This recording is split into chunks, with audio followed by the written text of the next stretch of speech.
Well, you can't just blame Road Dogg for this one. I know he makes for an easy scapegoat for these bad shows, but wow. What can I say? We got the news late in the day yesterday that the final boss was going to be returning to SmackDown tonight. The Rock was coming back. And what an interesting time for him to come back. 1 year to the month that he blew up WrestleMania plans last year. It was February of last year. So here we are again, post-Royal Rumble, on the way to the Elimination Chamber, and The Rock is coming back. And what could The Rock possibly be coming back for? Well, SmackDown tonight was in New Orleans, and there has been a lot of chatter about WrestleMania potentially coming to New Orleans next year. And so the belief was that he was going to be on the show tonight to announce the new location for WrestleMania. But you had to expect that he was probably going to be there for more than just that. And we did, in fact, get the announcement that WrestleMania 42 is returning to New Orleans. This will be the third time New Orleans gets WrestleMania. WrestleMania will be back in New Orleans next year. April 11th and 12th, I believe, are the dates for WrestleMania. And of course, all the fans in New Orleans, they cheered, they loved it, right? They're all happy. Yay, WrestleMania is coming back. I'll be there. I had a great time. My first 2 times in New Orleans for WrestleMania. But then Rock continued on and said, that's not the only reason why I'm here. I'm here because I want to call somebody out. And he called out the WWE champion, his new BFF, Cody Rhodes, the man that he was putting him over back at the Netflix premiere at the beginning of the year, right? They're drinking, they're sharing Terramana. Everybody was freaking out over Rock and Cody as like best friends. The best way I could sum this up for you, if I had to really just kind of sum it up in a paragraph about what we got here in this segment with Rock and this segment that followed. What The Rock did was he invited Cody Rhodes to meet him in Toronto next weekend at Elimination Chamber to give him an answer. Give him an answer as to whether or not Cody will be his brother. We're not talking about the Hogan kind brother. Like, he wants to be his brother because he wants Cody's soul. I mean, the Undertaker already retired. I guess we need somebody. We need a new soul taker here in WWE. But that's what he said. He wants Cody's soul. There's only one person that I could think of for the job. Why not this guy? We've got Goldberg. I know Goldberg is talking about his retirement match taking place in the summer. Probably not going to be on the WrestleMania card. But maybe this is what Rock is looking for. Maybe he needs Goldberg to take the title from Cody Rhodes. I don't know how many shots of Terramana Rock did backstage as he was getting ready and all prepped for his segment tonight on the show. I would say that as far as how much Terramana he probably consumed, if he was pulled over by Louisiana State troopers and they gave him a breathalyzer, he would have been sitting in a jail cell tonight. That's probably how much. There were a lot of sexual overtones in this segment, in this exchange between these two. It was very weird, okay? If I had to sum this segment up, and I'm going to get into what I think is actually going on here. I'm not saying there isn't a method to the madness, but in terms of the delivery and the verbiage and what we got here on the show tonight, you had Rock at the beginning when Cody first came out, going over and giving him a hug and giving him a kiss on the cheek, of course. So he gives him a hug and he gives him a kiss. And then he gets into this whole diatribe that felt like it would never end. It was going on and on and on about how I want you to be my champion. Right? Not really explaining what he meant by that, but just saying, he said it over and over again, my champion. I want you to be my champion, right? He's talking about that, and then he gets into like, I want you and me to be brothers. I want you to be my brother. It's the one thing in this life I never had. I wanted a brother. And I want your soul. And I can make you a bigger star than you could ever imagine. I'm here and you could be here and I can make your dreams come true. This is what he was saying. Like, I can make your dreams come true and take you to the next level. The way he put his hand on Cody at one point, he put his hand on the title and put his hand on Cody. It was almost as if he was playing out his own little casting couch. But it was on television here in front of a couple million people. Like, it was very weird. Very, very strange. I think, okay, this is what I think. What I got out of this, okay, the more I thought about it, and during one of the commercial breaks, I went back and there was part of it that I didn't have time to rewatch the entire segment because the whole thing just went on forever. But what I take out of this, okay, if you strip away all of the weird language, and Rock, of course, was out there repeating himself as he always does. First of all, Rock is still clearly pissed about Cody stealing his spot against Roman Reigns at WrestleMania last year. And he brought that up, right? He brought it up again here in this segment about how The Rock came back last year. He was going to wrestle his cousin Roman Reigns. It was going to be the biggest match in WrestleMania history. So clearly, it still bugs, the Rock character, right? He brought it up here in this segment. And so now he's trying to get Cody to go corporate because after mentioning that, he went on about how I'm on the board of TKO. TKO owns WWE. I'm a director on the board, which means that I basically run WWE, right? So he's making it very clear that he is the top guy, right? That's what he wants Cody to know.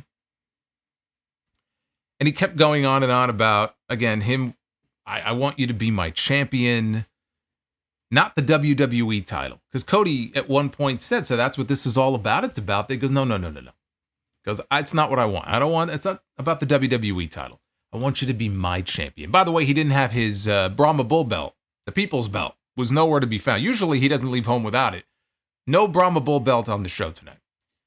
I think what we're looking at here potentially is a storyline where he wants Cody to go corporate, as if Cody isn't already corporate. I mean, all the suits he wears a fucking suit to sleep. The suits every week, the language he uses, the words he uses in his promos like he's an elected official.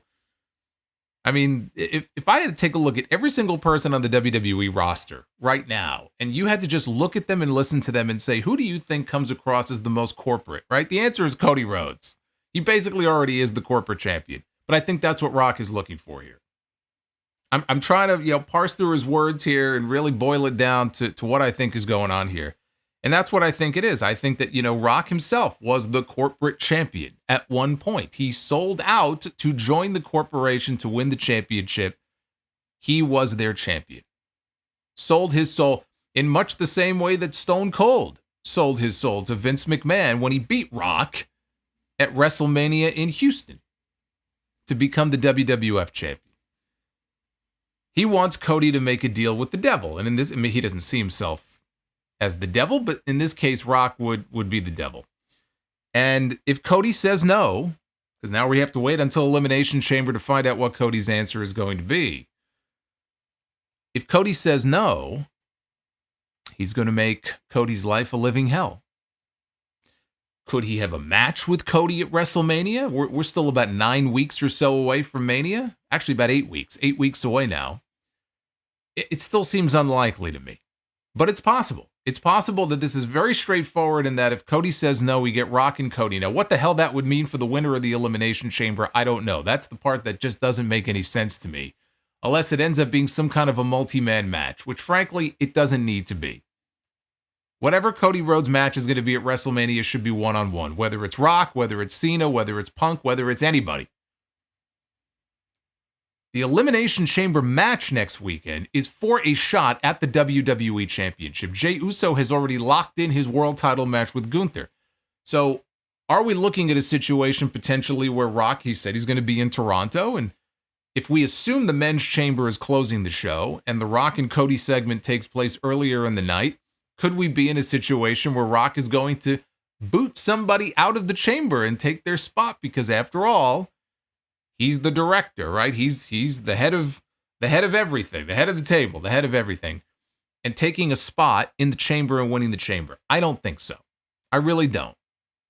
It still doesn't seem to me like Rock and Cody is necessarily happening at 41 in Las Vegas, okay?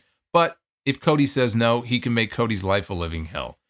There are a lot of people for months and months and months who have talked about and hoped for a heel turn, a Cody Rhodes heel turn.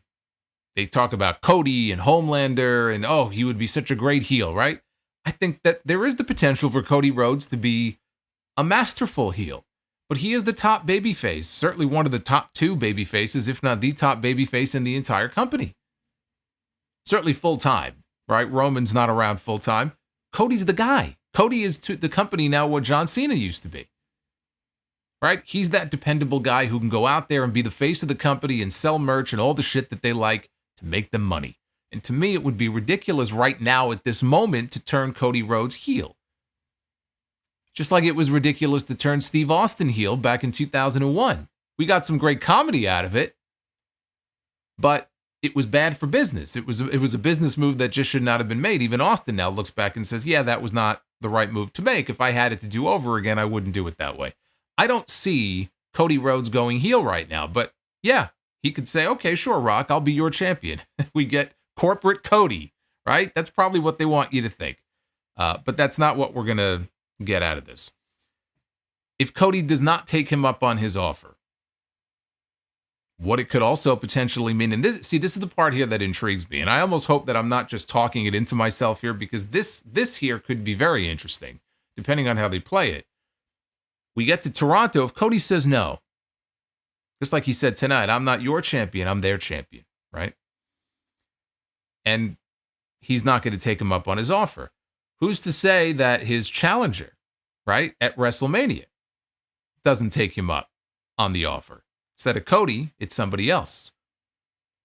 You got John Cena, you got CM Punk. The problem there is, like, even that doesn't really, I can't see it. I just can't see it, right? It would be huge if it happened, if you had Cena go corporate because he feels like I've got to do it. I've got to win number 17. It doesn't make sense to me, though. It just doesn't make sense for his retirement tour, his farewell, the story that they seem to be telling with John Cena. I don't think so. CM Punk being so desperate that, you know, he's willing to become Rock's champion after the way Rock has fucked him over the years. I don't see that either. I don't know who that person would be. If somebody else, it would have to be somebody coming out of the chamber. If somebody else was to take Rock up on the offer, if he extended the offer to them and not Cody, I'm not sure who that would be. But that direction to me is very interesting. You know, if that is a path that they want to take, that to me is very interesting.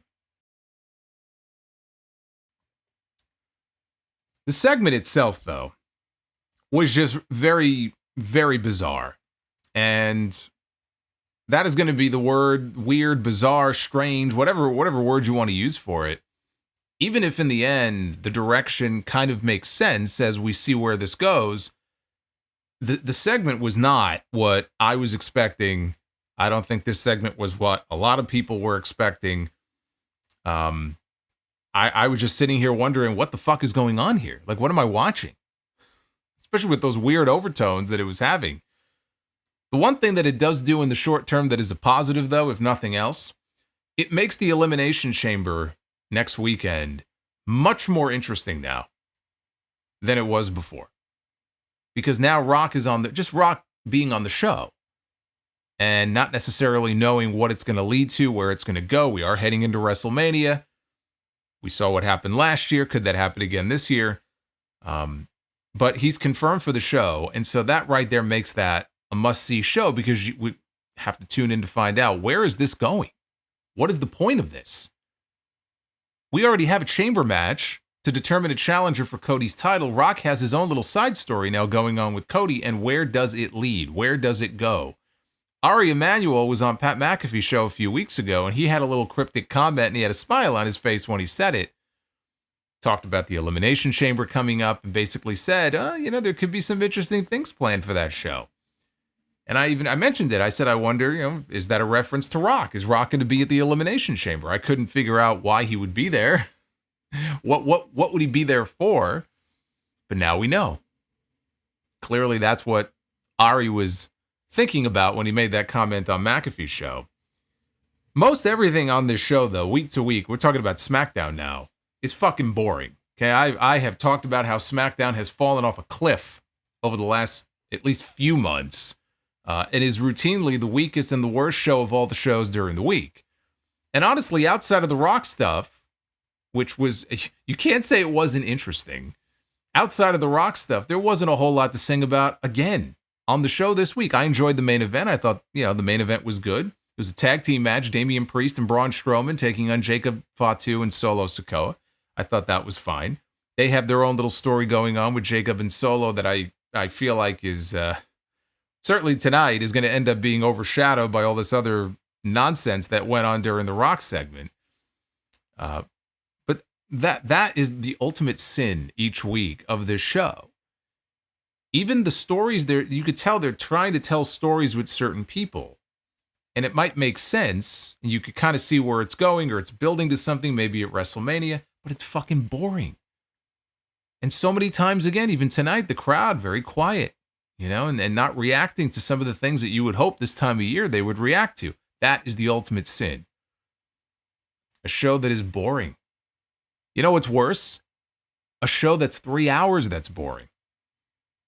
And that's the problem with SmackDown right now. But the one thing, as far as the Rock stuff, though, again, like, it may have been weird, and it certainly was. The words he was using, the things he was saying, he could at least buy Cody dinner before he fucks him.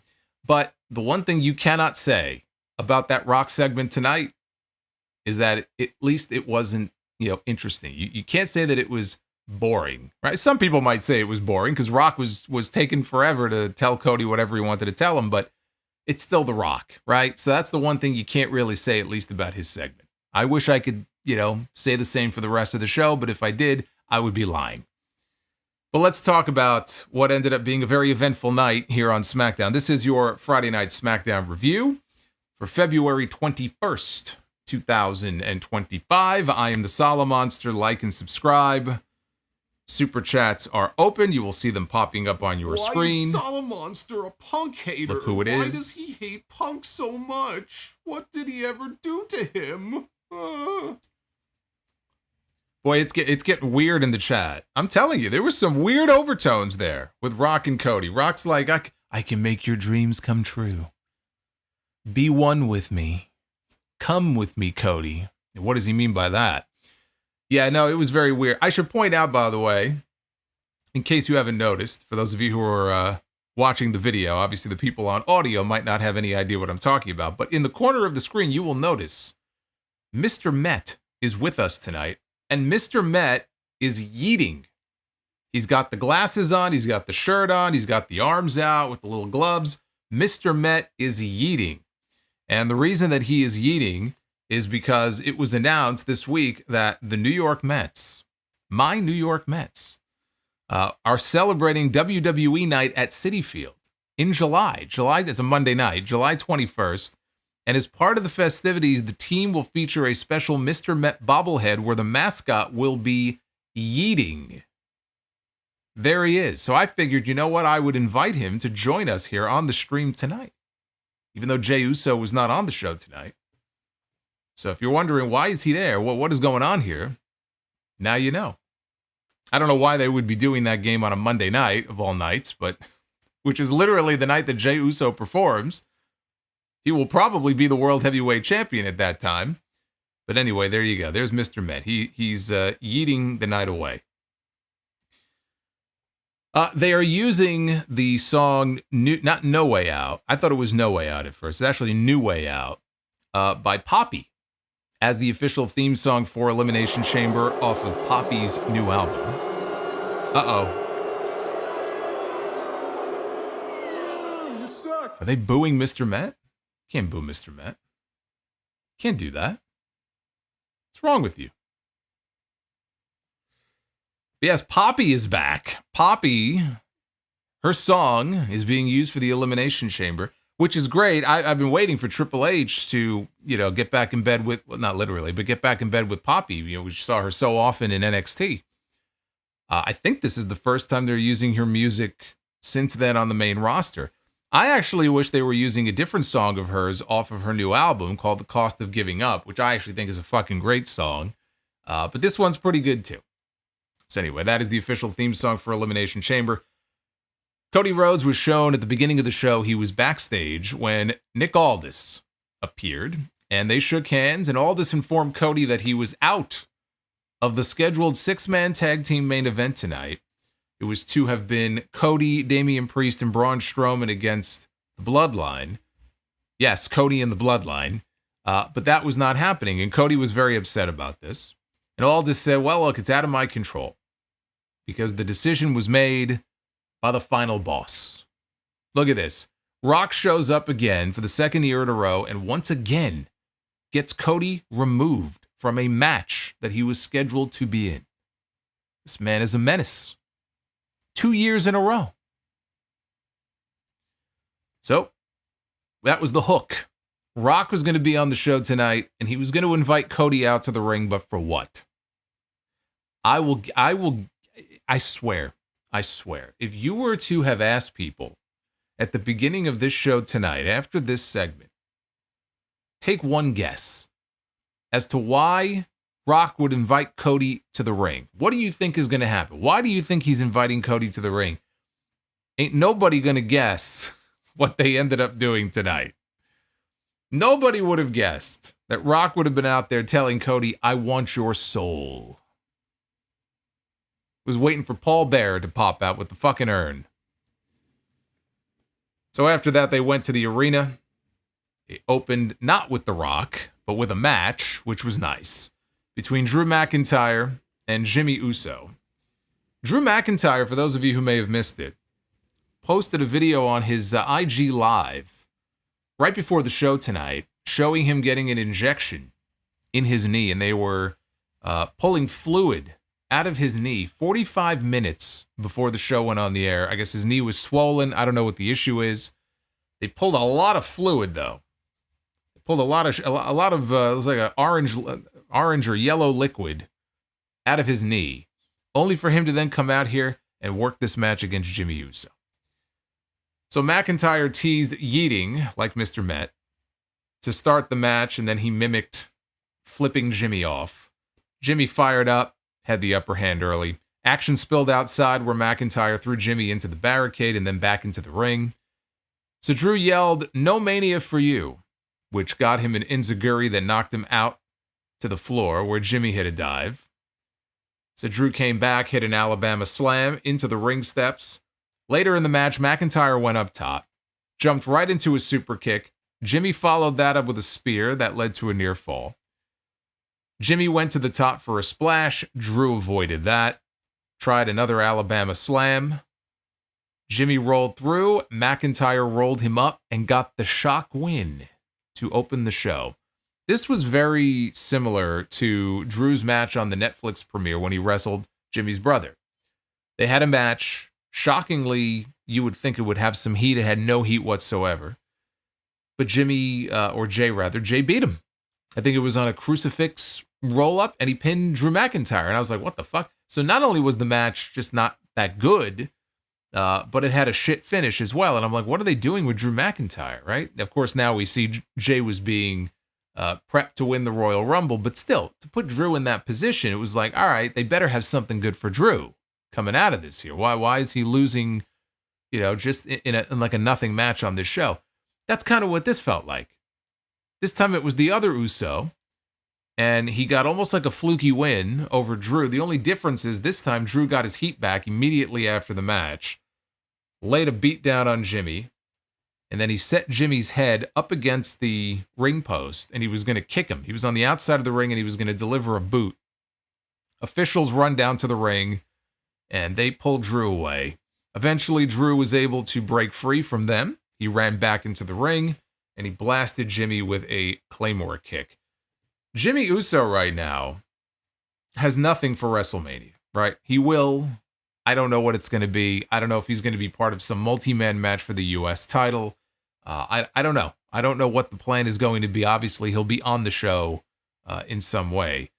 But he's got nothing right now. McIntyre has already guaranteed a spot for himself, unless Rock kicks him out of it, in the Elimination Chamber. He's going to Elimination Chamber. He has a chance to become #1 contender for the WWE Championship, right? We know that. So they wanted to give Jimmy a win here because they probably felt like it doesn't really hurt Drew. He's already in the chamber. Let's give Jimmy something, right? I'm sure that was part of the rationale here. It also means that we're probably going to get a rematch soon between these two. But second time now that Drew McIntyre has lost to one of the Usos by being overconfident. And I don't know if it's leading anywhere. It better be. It better be leading to something. Whatever story they're trying to tell here with him. Because McIntyre himself is pretty low on the food chain this year as far as WrestleMania goes. If we assume he is going to be wrestling Damian Priest, which is probably what's going to happen. All due respect to Damian Priest, the position that McIntyre is in on that show should be higher up. So he's already in a position where it's like, man, I wish they had something better for him. And then I have to watch this, and he's being rolled up by Jimmy Uso. So I hope they have something good planned for Drew McIntyre. That's all I can say, because I didn't really care for this. We got footage that aired from the end of the show last week in the main event. We come back live. We see Solo Sikoa arriving to the building in a black SUV. Jacob Fatu and Tama Tonga are there waiting for him. And Solo said that, look, what happened to Tama last week, because he accidentally super kicked him, or Samoan spiked him. I'm still stuck on the bloodline. All I think is super kicks. He accidentally Samoan spiked him, right? And he made it very clear that was an accident. And Jacob said, well, if it wasn't an accident, like, you wouldn't be standing here right now. And I just love how we completely bypass the whole I love you Solo phase just to go to Jacob always feeling like he's like one wrong move away from murdering this man. Like, every time he's around Solo now, there's no smiling, there's no I love you Solo, there's no bowing his head. It's like, yeah, you pull that shit again on me, I'm gonna fuck you up. All right, that's where we are now in the relationship between these two. Solo said, fair enough. And he said, look, I'm going to be at ringside during your match tonight in the main event. You and Tama Tonga taking on Priest and Strowman. Fatu said he and Tama have been holding things down now for weeks. So tonight, actually, it's going to be you and me. And Solo said, that's why I love you. I'll go talk to Nick Aldis. See, Solo Sikoa knows that he's going to get his ass beat. And so every week he's being very nice to Jacob Fatu, telling him that he loves him, you're the best, right? You're doing a good job. Because he knows, right? He gets on this man's bad side, and it's not going to end well for him. We had footage that aired from earlier in the day of Carmelo Hayes walking backstage when R-Truth approached him. And Truth told him that they have a tag team match tonight. And Hayes asked, well, who made the match? And Truth said him. Hayes said, look, we're not doing this him stuff again. And Truth nodded to somebody who was standing behind Hayes, which turned out to be The Miz. Miz said that he was him. And Miz said that him and Hayes would team as Mellow Don't Miz. Then he asked Truth, who's your partner going to be? And Truth said that he had a Louisiana legend as his partner. Why is Solomonster a Punk hater? Why does he hate Punk so much? What did he ever do to him? Fire Panda, thank you very much. That was almost a $50 super chat bomb. Fire Panda is on fire tonight. Thank you. Thank you very much. So Truth said that he had a Louisiana legend as his partner. That Louisiana legend turned out to be LA Knight. LA, you see, standing for Louisiana. So Truth introduced him as Louisiana Knight. And when Knight walked out, he went over to Truth and he told him, I wasn't born here. And Truth handed him a po' boy sandwich and he placed some beads around his neck as they made their way down to the ring. And it was LA Knight and R-Truth against The Miz and Carmelo Hayes. This was basically played for comedy. Truth hip tossed Melo and counted to 2, even though nobody had Melo covered at the time. Knight tagged in briefly before Truth came back. Melo and Truth, they ran into each other, and Truth tagged Miz, who wasn't even his fucking partner in the match. Used to be his partner, but they're not partners anymore. So Melo then sent Truth to the outside. The show went to a break. When they came back, Melo had control. He was working on Truth. And Melo went for a suplex. Truth countered into a stunner. Truth then got the hot tag to Knight, who came in and cleaned house. And Knight eventually, he tried something with The Miz. It didn't go right. I don't know what he was trying. Melo tagged in. He went for a first 48 to LA Knight. Knight countered, though, and Truth tagged himself in. Truth then did his John Cena spots on Carmelo. Used an STFU. Miz broke up the pin. Knight took care of Miz. They fought to the outside where Shinsuke Nakamura appeared in the timekeepers area, and he put Knight down with a kick. Inside the ring, Miz set up for the skull-crushing finale at the same time that Carmelo Hayes came off the top for the first 48. They had a nice little combo move there, and Miz pinned R-Truth to win the match. I will say that I got a kick. I got a kick out of the Louisiana Night stuff. A lot of the R-Truth stuff now to me is just, I don't care anymore. So that one I thought was amusing.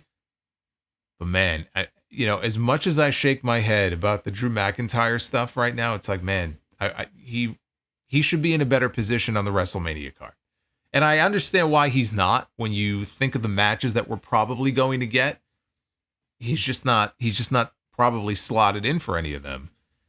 But I also shake my head when I think of LA Knight.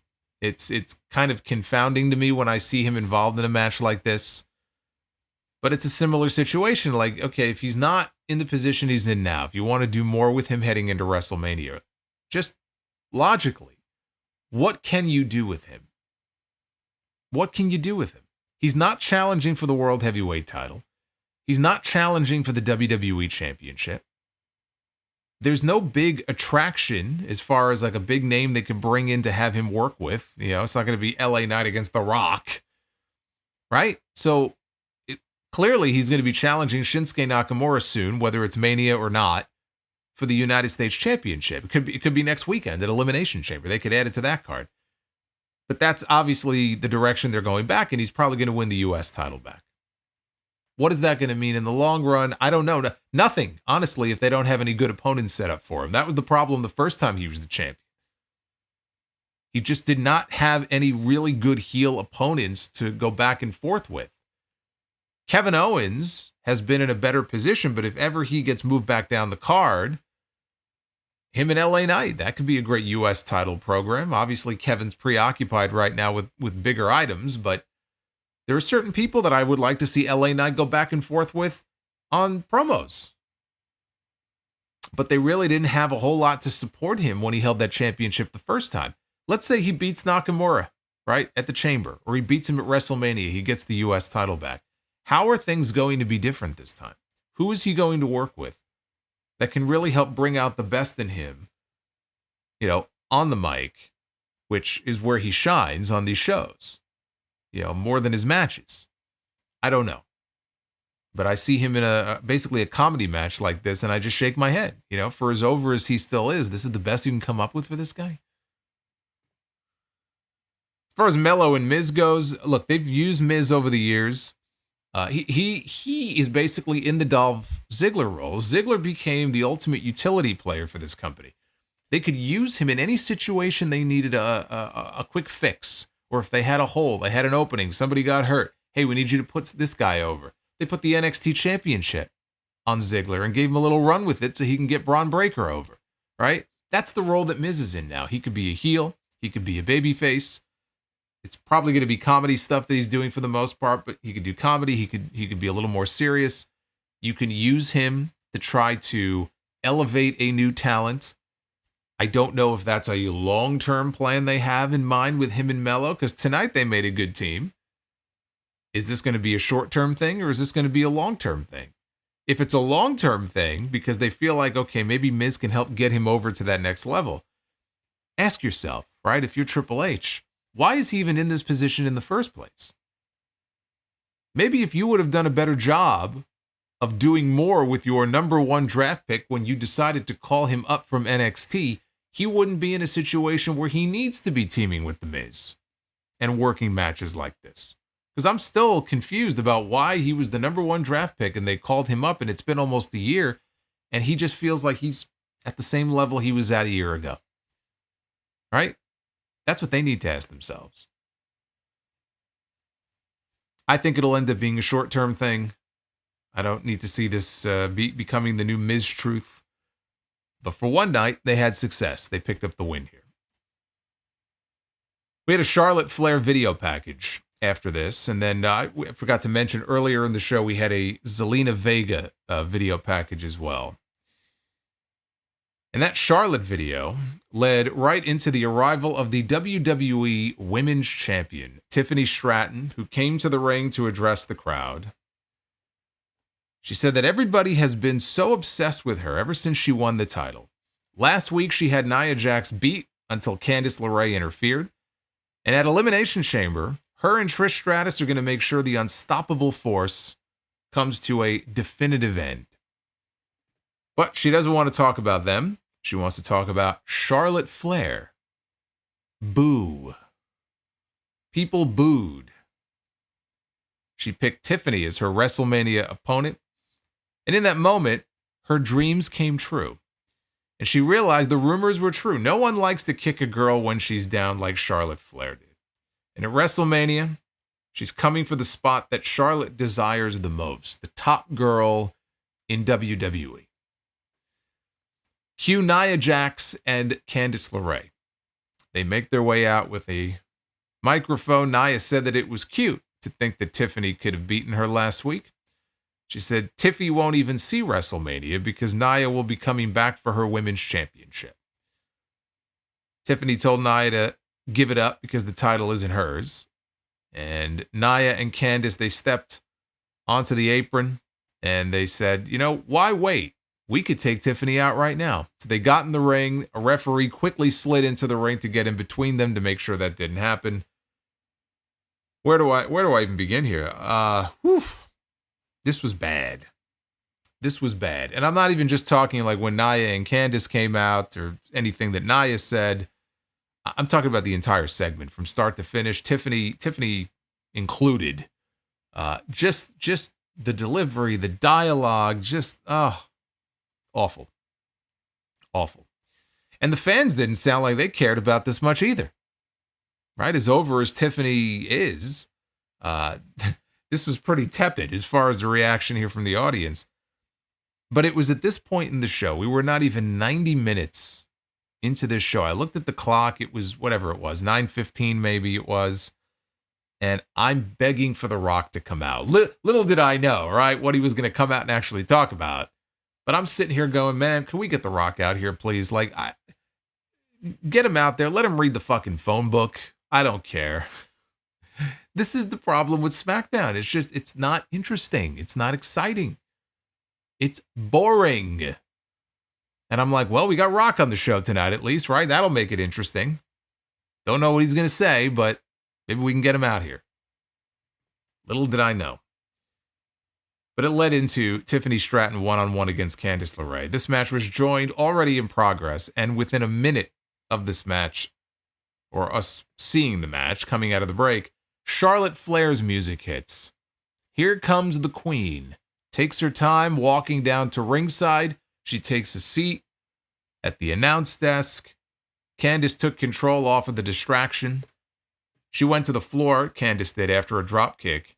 Tiffany goes up top. And I guess she was paying homage to Charlotte because she went up top and hit a moonsault that completely missed. Completely whiffed on the moonsault. Not only did she basically miss, she over-rotated too. So when she actually landed and collided with Nia and Candice, who went down and sold for it, it was almost like she hit him with her back, not her front. And they all went down. And then it just looked awful. And Tiffany immediately popped up. She smiled and yelled, "Tiffy time!" And then she got back in the ring and pointed at the WrestleMania sign. There it is. And then the show went to another commercial break. That was a hell of a spot, by the way, to leave us hanging on. So we go into another commercial. The show comes back. The two of them are on top fighting until Tiffany knocks Candice off, and she went for a swanton bomb. Candice moved. Stratton rebounded quickly, though, and set up for the prettiest moonsault ever, but Nia pulled her outside. Tiffany took out Nia and Candice, and then looked over at Charlotte while she was pointing at the WrestleMania sign. Back in the ring, Tiffany connected with the prettiest moonsault ever, and she picks up the win. Rico Suave in the chat says, I almost watched tonight. I always say it, brother. I watch so you don't have to. So don't worry about it. I got you covered. We're not even there yet. We're about to get there. We're about to get to the only thing that really mattered on this show tonight. So after the match was over, Nia attacked Tiffany. Trish Stratus's music hits. She runs down to make the save, takes it to both heels, but they made a comeback on her. In the end, Nia Jax stacks these two women on top of each other, goes to the corner, and hits the single worst annihilator that I have ever seen in my entire life. Anybody who has done that bonsai corner splash, this was the worst that I have ever seen in my life. I mean, barely even made contact. I'm not saying I wanted to crush these two women, but my God. It was, I mean, you would think there was a spike on the ground and she didn't want to sit on the spike because the spike, would go up, So the lightest annihilator you've ever seen. And they laid there dead, of course. Ultimately, Nia, after doing so, leaves with Candice, and Charlotte then stands over Tiffany and points to the WrestleMania sign. This was no good. None of this was any good. Tiffany and Candice didn't gel well together in this match either. I don't know what it was. And there were a lot of just herky-jerky moments here. The post-match was terrible. Meanwhile, you had Charlotte Flair sitting in on commentary. I don't even know what the point of it was. She barely said anything. She had nothing to say. Whatever she said, it was very basic and irrelevant, and she didn't really add anything else. So I don't know why they didn't just have her sit out there and just observe. I don't know what the point was of even having her on commentary. Tiffany, by the way, there's an issue I see developing with Tiffany Stratton. Tiffany has not yet made the complete pivot to babyface, right? Which is not to say that she needs to come out with a smile on her face, kissing babies on her way to the ring. But she's still the same. She's playing the exact same character, the same cadence, that just very kind of annoying Valley Girl heel cadence that she's always had in her promos. Nothing has changed. And she's out there, and when she cuts a promo, it's like a heel promo, What I would like to see is I would like to see her evolve that, her promos, her promo style. Nothing has evolved. So when she was out there and I said like the crowd wasn't reacting and all the pre-match stuff was also just no good. That's part of the problem. When she's out there, she's still playing heel. Now, there are fans who are going to cheer for her anyway because they like her, but also they're matching her up with Charlotte Flair at WrestleMania, who nobody likes. So every time she gets mentioned, they boo. For God's sakes, the woman came back after 14 months on the shelf and talked about how she never knew if she was even going to wrestle again because of her knee, and they fucking booed her. Okay, the people don't like her. So just by default, they're going to side with Tiffany Stratton.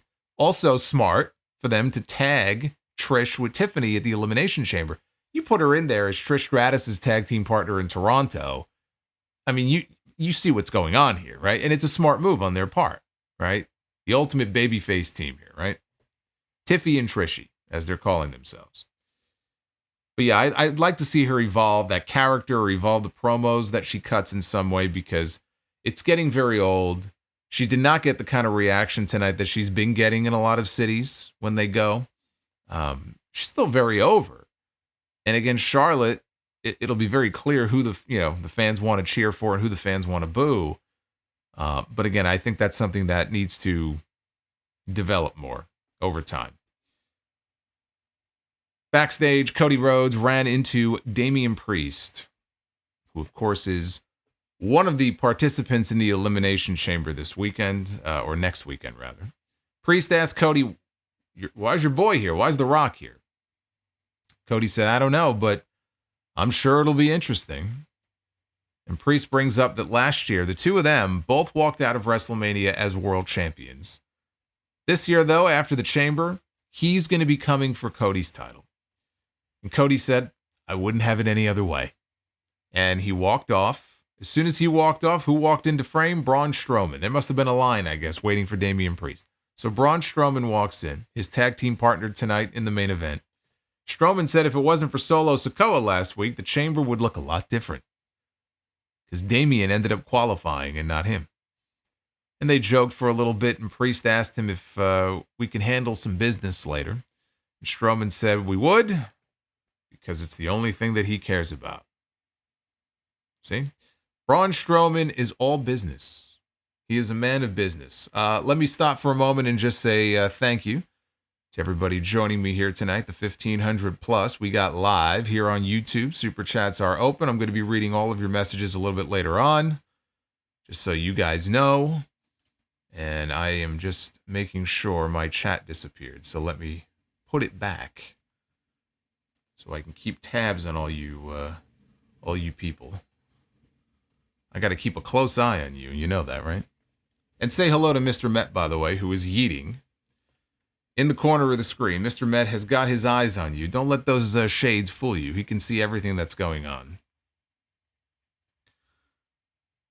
The WWE Women's Tag Team Champions, Bianca Belair and Naomi, they were interviewed in the back by Byron Saxton, who recalled the two of them thinking that Liv Morgan and Raquel Rodriguez were the ones responsible for attacking Jade Cargill, which, yes, that goes back to last week, when Nick Aldis had this anonymous cell phone footage that was sent in, and it showed the parking lot when they were loading Jade into the ambulance. There's Liv and Raquel, and they're scurrying away.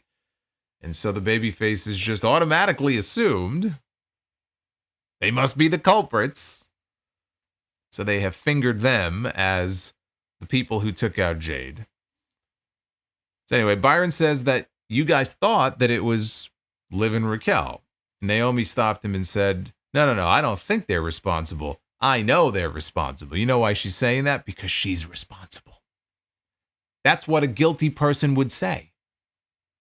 See, I knew they did it, right? Deflect blame onto the other party. So they talked about a singles match coming up tonight between Naomi and Liv, as well as the Tag Team Championship match that's coming up on Raw this Monday. It'll be Bianca and Naomi, rather, defending against Liv and Raquel. We had an Alexa Bliss video that aired. And in the video, she said that while she was away, there was a lot of change that happened to her, but when she looks around, this place is still the same. She said the names and faces may be different, but the desperation and insecurities remain the same. She said that she will turn the Elimination Chamber into a playground of her own. And she said that she knows and loves the Chamber. She's won the Chamber before. She said it will be a hell unlike any other that those 5 other women have ever seen before. She said it's her division and she is in charge. Naomi made her entrance alongside Bianca for her match with Liv Morgan, but Liv and Raquel attacked them both before the match could even begin. Liv hit Oblivion to Naomi, and the heels ended up leaving. So the match was called off. You can thank the final boss for that. This whole thing, by the way, with Rock appearing on the show tonight, evidently, from what I can gather from what was reported earlier today, it really was a last-minute decision to get him on the show, which is why they had announced matches previously, and either they cut them or they just, obviously, they shortened them, whatever the case may be. It really did, I guess, blow up whatever the plan was for tonight's show, which, given how boring the majority of the show was, might not have been such a bad thing. But I am sure that these two women would have had more time for their match were it not for Rock being on the show, and they probably had to move things around, and so they got shortchanged. Speaking of which, a Ford truck pulled into the parking lot outside. Joe Tessitore said the final boss was up next. Come back from commercial break. Nick Aldis was in mid-rant backstage. He was yelling at Liv Morgan and Raquel.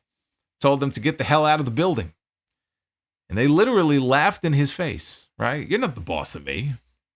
You're the SmackDown general manager. We're on Raw. So they laughed at him, and then they left. Chelsea Green and Piper Niven then walked in, and Green said that she and Piper were ready to take Bianca and Naomi's spots in the Elimination Chamber. Aldis said that Naomi and Bianca will still be in the chamber. And he said that Chelsea will have an opponent not at the chamber, but in Toronto on SmackDown next week, the night before the chamber. And it's going to be good. Yeah, I don't know. I'll be the judge of that. So you can begin guessing who the opponent is going to be. Is it going to be Zelina? Is it going to be Zelina? Is it going to be Michin? Who's it going to be? Probably, I'm thinking Zelina. I think Zelina may. She had a video package tonight. That could be a sign right there. She got a full video package. When was the last time Zelina Vega got a video package? And she confronted Chelsea a couple weeks ago backstage. But then it was time. The lights went dark, and they hit the opening note for The Rock's theme, which then transitioned not into Rock's theme. I was alarmed by this. I said, wait a minute. What's going on here? I don't like this. It was a Lil Wayne song.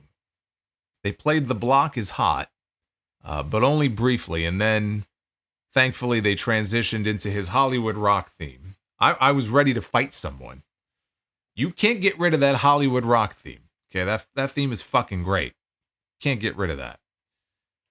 So Rock took his time. He strutted down to the ring. Obviously got a big reaction. He got up on the apron. He immediately climbed off the apron, walked around to one side of the ring, reached down and picked up a smartphone that apparently somebody in the front row, I guess they dropped it, and he handed the phone back to the guy and then proceeded to go back up the steps and into the ring.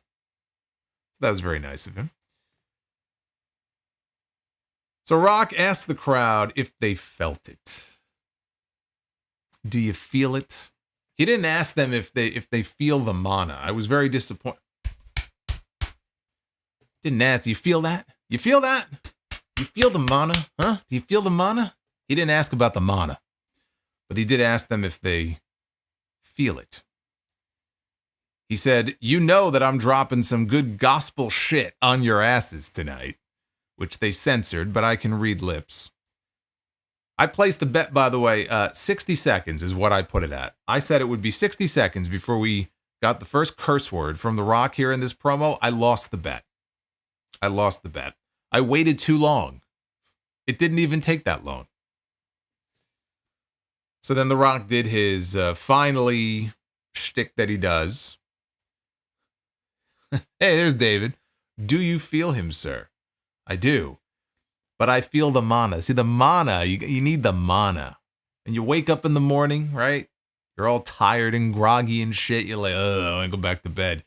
But if you feel the mana, though, like you're ready to just attack the day and do anything, right? It's like a drug. You need that mana.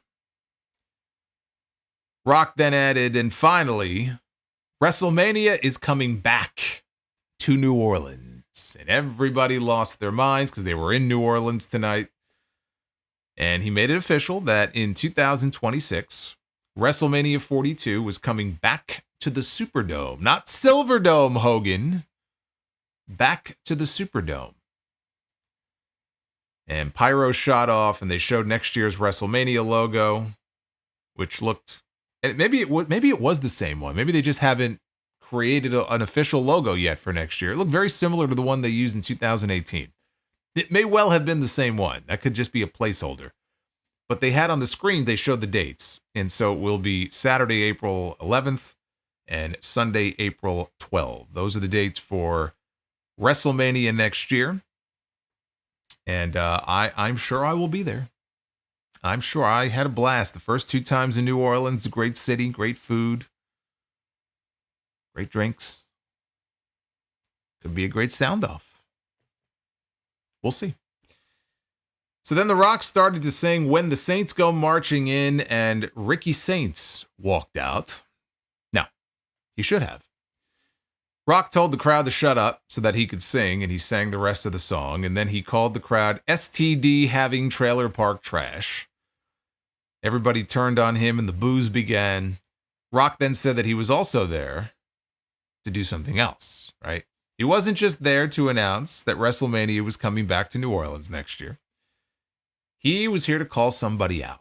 And that person that he wanted to come out, somebody he respects, somebody he admires, Cody Rhodes, the WWE champion. And they hit Cody's music and out he came down to the ring. So the two of them embrace in the middle of the ring, and Rock gives him a kiss. Be prepared, because this is going to get a little sexual here. So he embraces him and he gives him a kiss. Talks. The more I think about this, like, hugs the guy, kisses the guy, talks about how they've become best friends and they were sharing tequila together. Now he's making a proposition to him. I can't be the only one who saw this and saw what was going on here. It was very weird. So the crowd was hot for Cody. Rock said, "They love you, man." And Cody turned to the crowd and said, "I love you too." And Rock said, since last year's WrestleMania, the two of them have become good friends. Rock referenced the first Raw on Netflix, thanked Cody again for being an incredible champion, and he noted how they drank some Terramana together that night. Rock said that even their moms have become good friends. And take a look at this. And they put a picture up on screen that I guess was from right after WrestleMania of Mama Rhodes and Mama Rock posing together. Rock said he called Cody out here to tell him that he has been a great champion. But The Rock is on the board. He's on the board of TKO. And TKO, of course, owns WWE. Rock reminded everybody that he is a director of the board of TKO. He talked about how that makes him the most powerful man in WWE. Not sure about that, but he certainly has some power. Certainly has some leverage. He talked about, Cody, you're a great champion, but I want you to be something more than just a great champion. I want you to be my champion. I want you to be Rock's champion. And Cody said, well, I didn't expect that we would become friends, but I don't quite know what you mean when you say you're champion. I'm their champion. Everybody cheered because he's like the people's champion now, right? Rock used to be the people's champion. Now Cody is the people's champion. So the crowd chanted Cody's name. Rock said that he was talking about something bigger than this, referencing the WWE title, bigger than this. He said he knows Cody's number one goal is to bring as much joy and happiness to as many people as possible around the world. And then he rattled off how many Instagram followers that Cody has. And he said that he, being The Rock, I've got 500 million followers. This promo at this point was just off the rails. Okay, so now he's talking about fucking Instagram followers. I want you to have as many or more Instagram followers than I do. Who cares? Who cares about Instagram followers? Keep it focused on the title here, can we? So, Rock said if Cody becomes Rock's champion, Rock can open up possibilities for Cody that he never knew existed. He said that if he becomes Rock's champion, he can make all of Cody's dreams come true. And he said that he can make Cody's baby's dreams come true.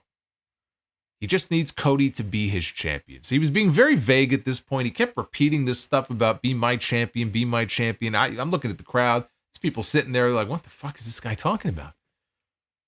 Rock says that he's a lucky man and he has it all. Rock told a crowd member at that point to shut their mouth before he smacks the syphilis off their lips, and everybody popped. Rock said the one thing that he's always wanted that he's never had is a brother. The crowd booed. I guess either the people in the crowd, they don't like their brother. I don't know. Maybe that's what they booed for, but they booed. Rock said that that's what Cody could be. And he said that last year, Rock's goal was to face Roman Reigns for the WWE Championship. But when he came back, Cody fucked it up. I believe that's what he said. Rock said Cody slapped him. Slapped him. On the road to WrestleMania last year, Cody even slapped him. And that's why Cody is special. These are the reasons that Rock said that Cody should be Rock's champion. Rock said Cody could take the time to think it over. Go home and talk to your wife about it. Again. Go home, talk to your wife, make sure she's comfortable with you being my champion, right? We don't want to cause problems here in the marriage. So consult with your wife and make sure she's okay. Hey, maybe even bring her into it, right? The Rock could be freaky like that. Ask her if she's comfortable with that. But if not, just make sure you talk it over with your wife. And then meet me at Elimination Chamber in Toronto, March 1st. And you can give me your answer then. Rock said the one thing he wants more than anything in this world is that. And he pointed to the WWE title over Cody's shoulder. And Cody asked Rock, is that really what this is all about? You want this? You want the WWE title? Rock said that wasn't the title that I want. Instead, Rock wants Cody's soul. Boy, listening to this promo, I was starting to think that he wanted a little more than just Cody's soul from Cody. I want your soul, he says. Rock said that he would see Cody at the Chamber in Toronto. He stepped out of the ring. People booed. Cody was in the ring with a look on his face like, what the fuck just happened here? He wasn't the only one. Rock turned back after walking away, and he took his glasses off, and he grinned, and then he walked to the back, and Cody just was left standing in the ring looking just confused and distraught. And that is how the segment came to a close. One of the weirdest segments that you will ever see. And it went on for a very long time.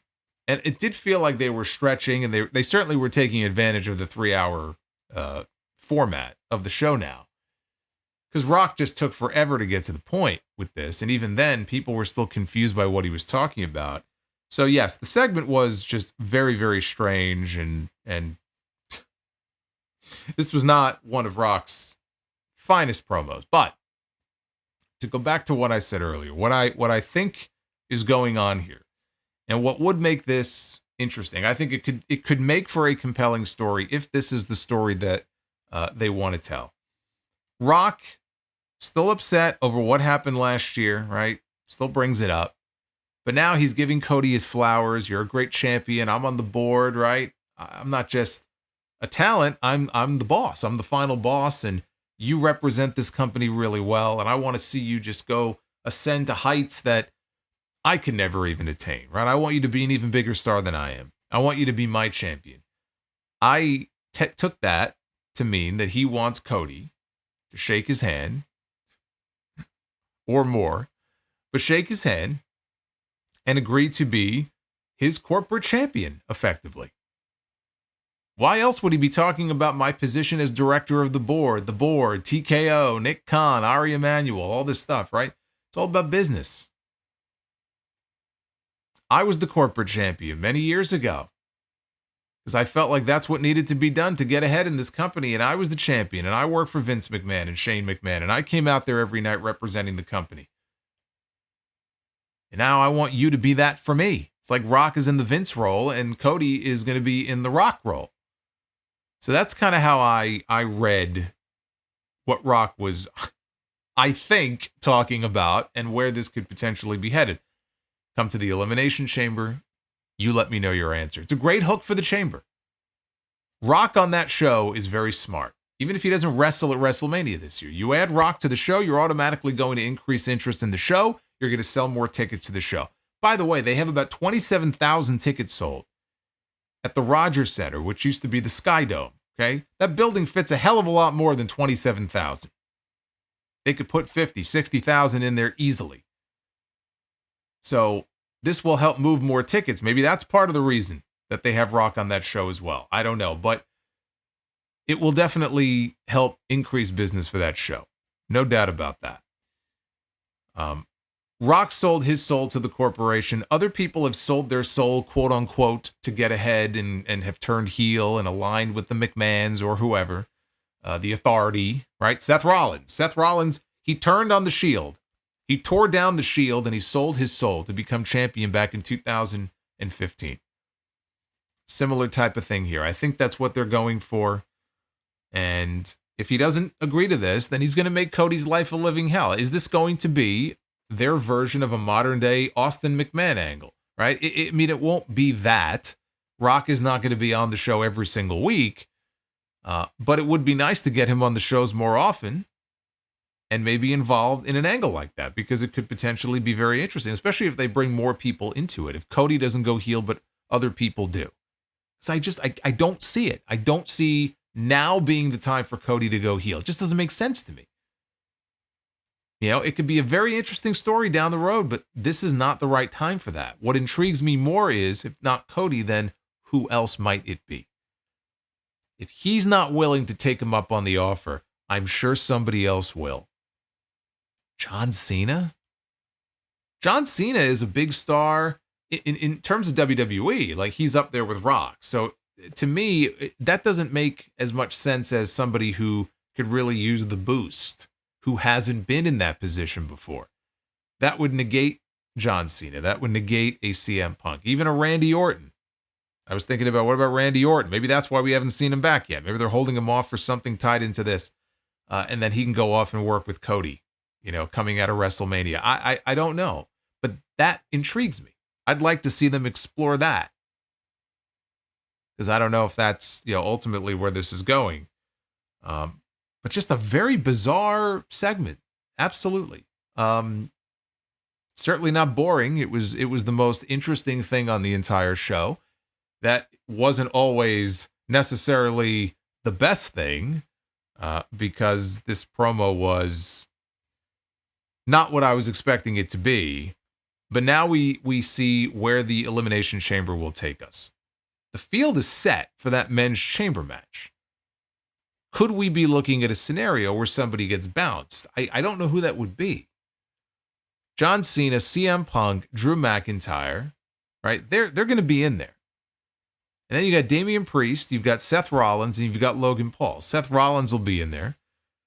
Do they shoot some kind of an angle to bounce Priest? And if so, someone else ends up in that spot? I don't know. That's what makes it intriguing, if that's what they decide to do. I don't know. But you've got a chamber match to determine a number one contender for Cody. It's not like, man, they don't have anybody for Cody. Maybe they'll just slide Rock in there. Maybe they'll just bring somebody else that we're not thinking of and put them in that spot. You can't really do that. You know, it would have to be somebody who's already in there who decides, you know what, if Cody won't do it, I will. I'll be your champion, Rock. Pick me. Who could benefit the most from that? Who could you conceivably see in that spot going into WrestleMania? Because the names that I could conceivably see wrestling Cody Rhodes are not the ones that I would see going to Rock and saying, yeah, I'll be your champion, right? You imagine CM Punk, I'll be your champion, right? Give me a fucking break. It would go against everything that CM Punk, that character is all about. And he still has the favor from Paul Heyman. He doesn't need favors from The Rock. He's got a favor banked already from Paul Heyman whenever they decide to dust that off. That's what makes this so intriguing. But wow, this was a very weird. How long was it? I was going to say 20 minutes. It had to be longer than that, maybe 25 minutes. A very bizarre 25 minutes. I'm seeing Drew mentioned a lot in the chat. Wasn't it Rock who gifted a sword or something to McIntyre when he signed his new deal?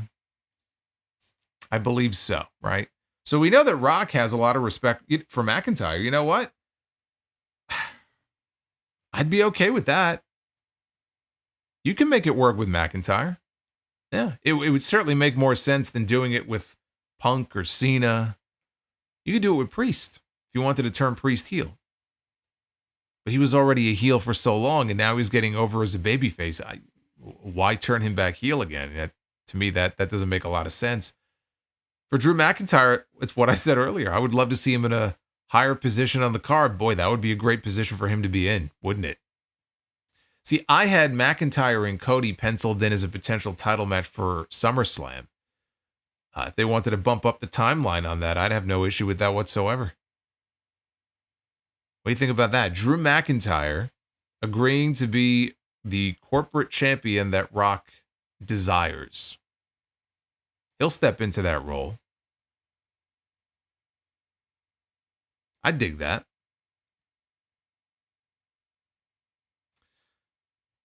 DIY made their entrance, and they had microphones with them.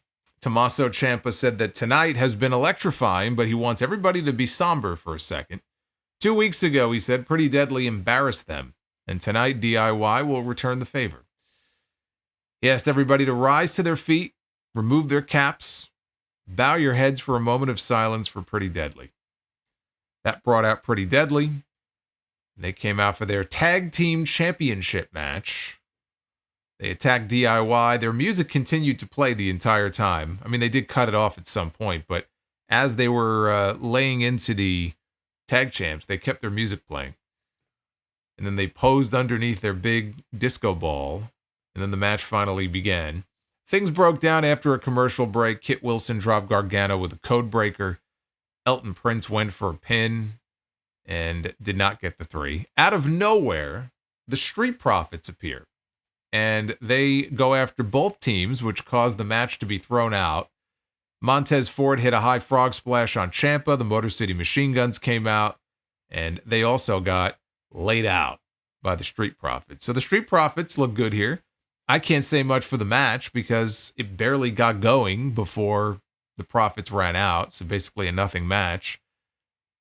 And it still feels to me like they're building towards just taking all the different teams and just kind of smushing them together into one match, maybe a multi-team ladder match. I don't know if they do something at the Chamber. It feels like a WrestleMania match to me.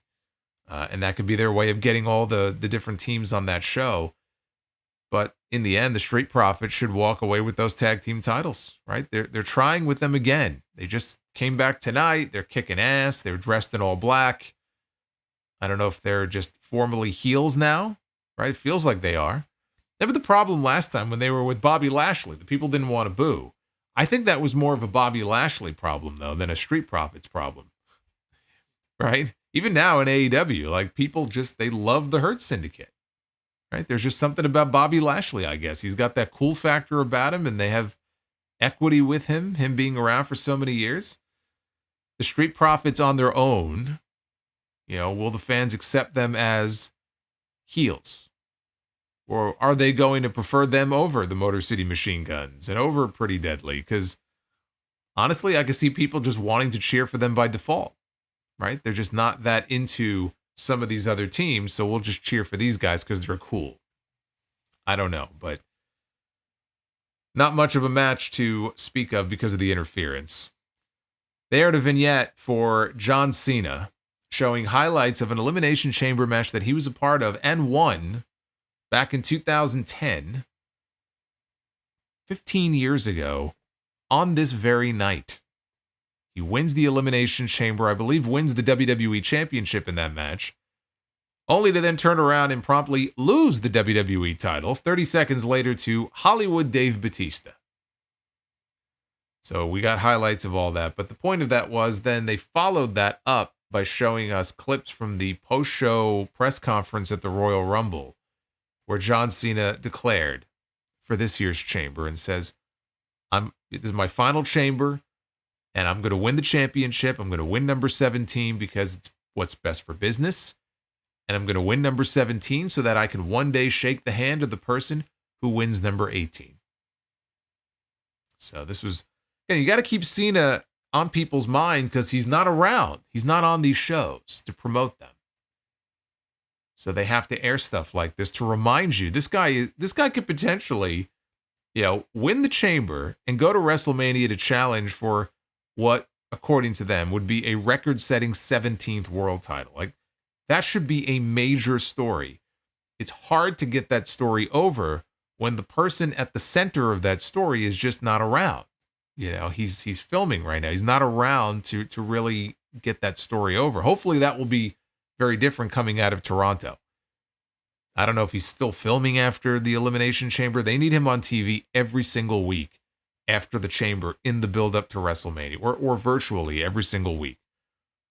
You know, they cannot have these builds to these matches where these people are like absentee, right? I assume that will change in March.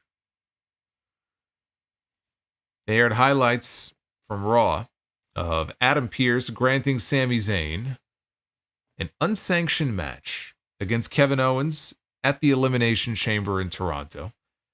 After that, they aired a video that was, I think, posted earlier today on social media, if I'm not mistaken, by Kevin Owens, where he was... I'm the learning tree. Uh-oh. Look who's with us. Thanks, guys. Look who has joined us. As soon as I start talking about the Canadians, this guy pops up. Did someone say great Canadians? And the learning tree appears. So we got Kevin Owens on video from an undisclosed location. He's outside. He's not in his car, but he's outside somewhere. We just don't know at first exactly where he is. And he talked about how Sammy, boy, you couldn't let it go.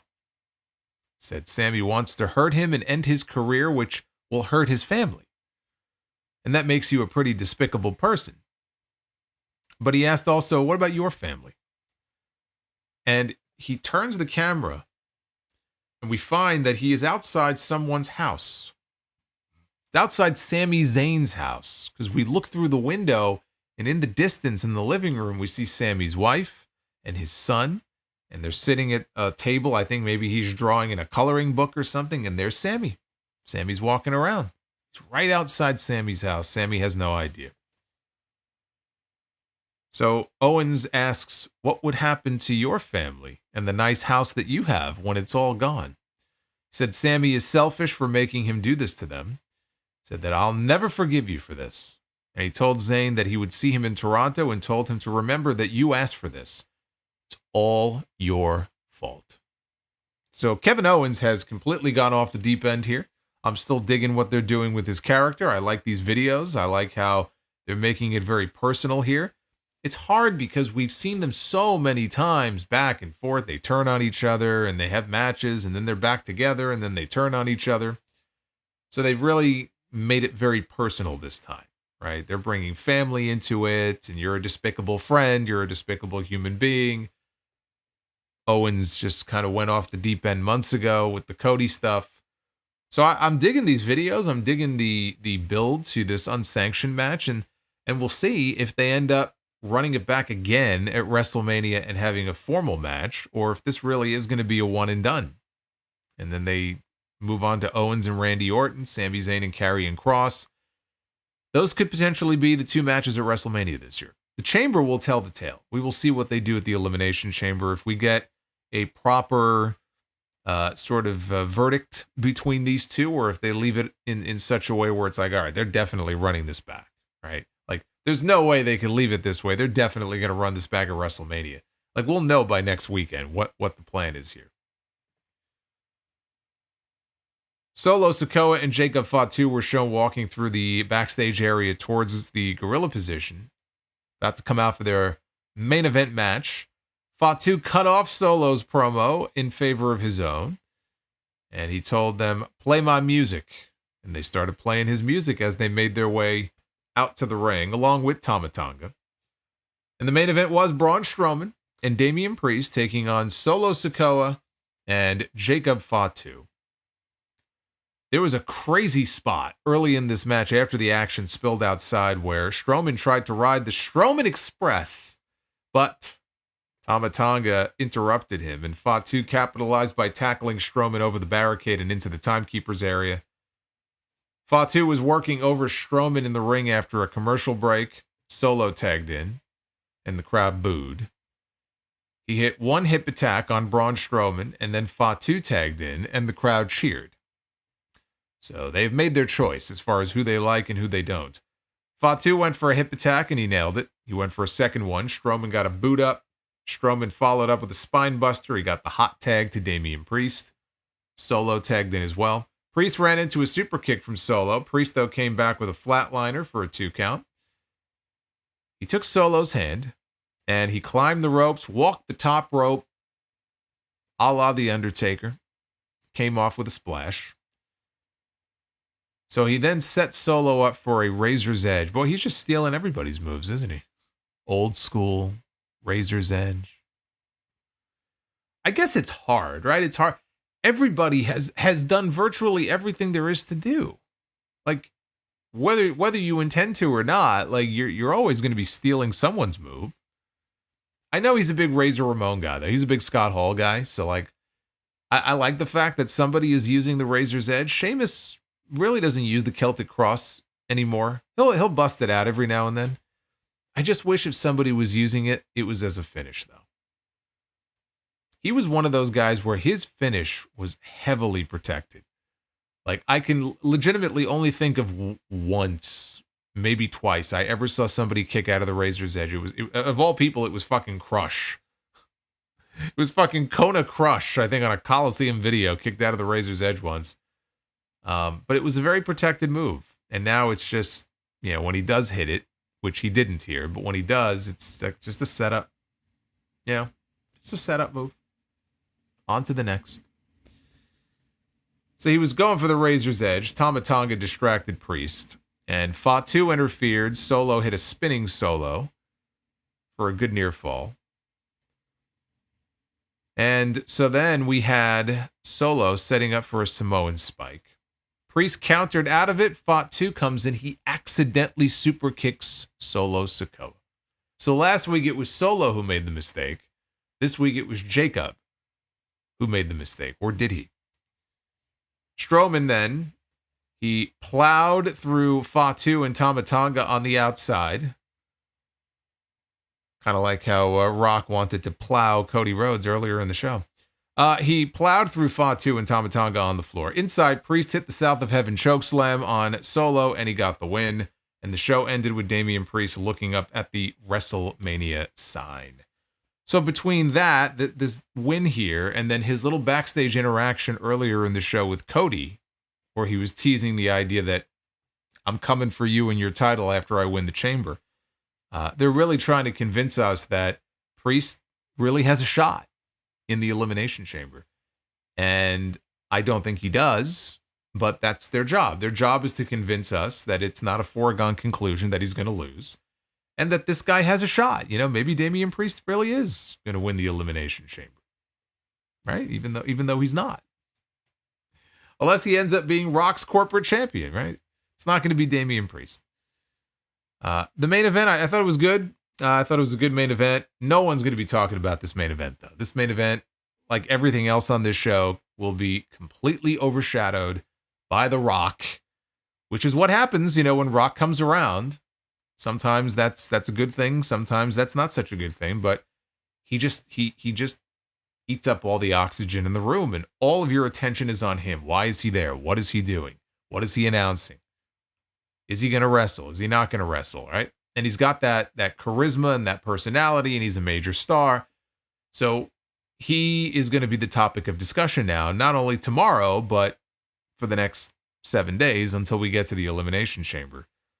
And his appearance, it definitely breathed some life into this show. And this is before we even knew what he was there for. Just the announcement that he was going to be there breathed life into a show that could badly use some life. Because if you look at most of the rest of the 3 hours on this show, it was another boring show. Right? SmackDown is now consistently the worst show of the week. Even when the show is not bad. Like, I've seen awful shows. I'm not saying all the SmackDowns are awful, but they're awfully boring. So when Rock is on the show, boy, it really illustrates like how bad it really is, I mean, there's only one Rock. And honestly, this was also an issue last year where those shows that Rock were on, like, even if you liked the creative direction going into WrestleMania, it was very obvious when he was there and when he wasn't there. It just didn't have the same feel to it. It's magnified now because these shows are just on this road to WrestleMania are not as good as they were last year on the road to 40. So it just magnifies it that much more. But The one thing you can't say about Rock tonight, can't say that segment was boring. For better or worse, it was not boring. What did you think of SmackDown from New Orleans? 33% only, giving this show a thumbs up. 67% so far say this show is a thumbs down. Case in point. This was the inverse. If you go back several months, like these numbers would have been flipped. But they're pretty consistently in the negative zone now, and I could see why. And there's good reason for it. Feel the same way. It's undeniable.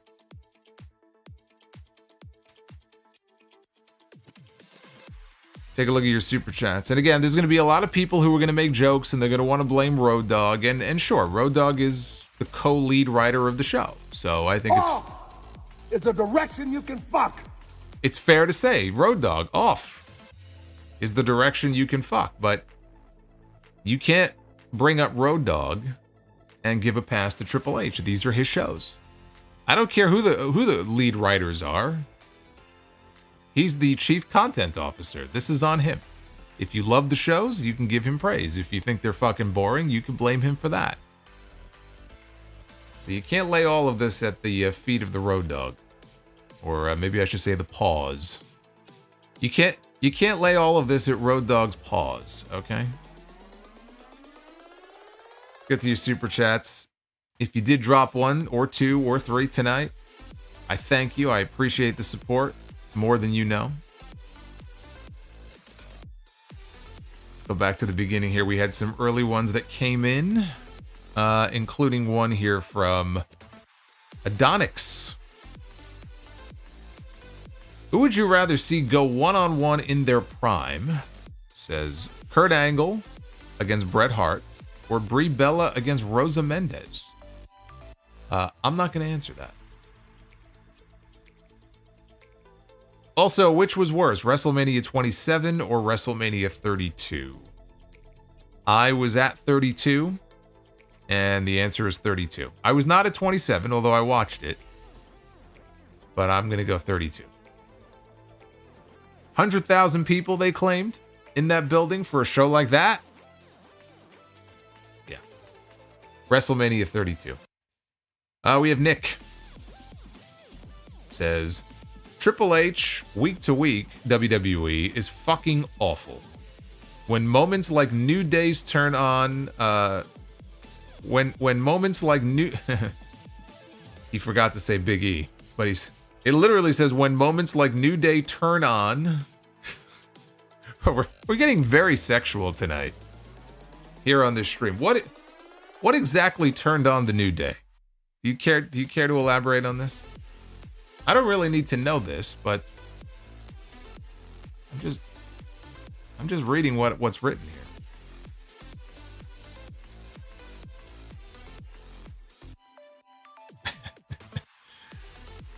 Oh, by the way, I should mention that we are currently sitting at roughly 550 likes, which is great. If you want to be the booker, we got to get to 600.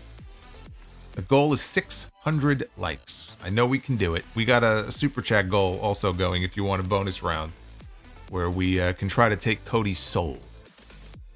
So just be aware of that.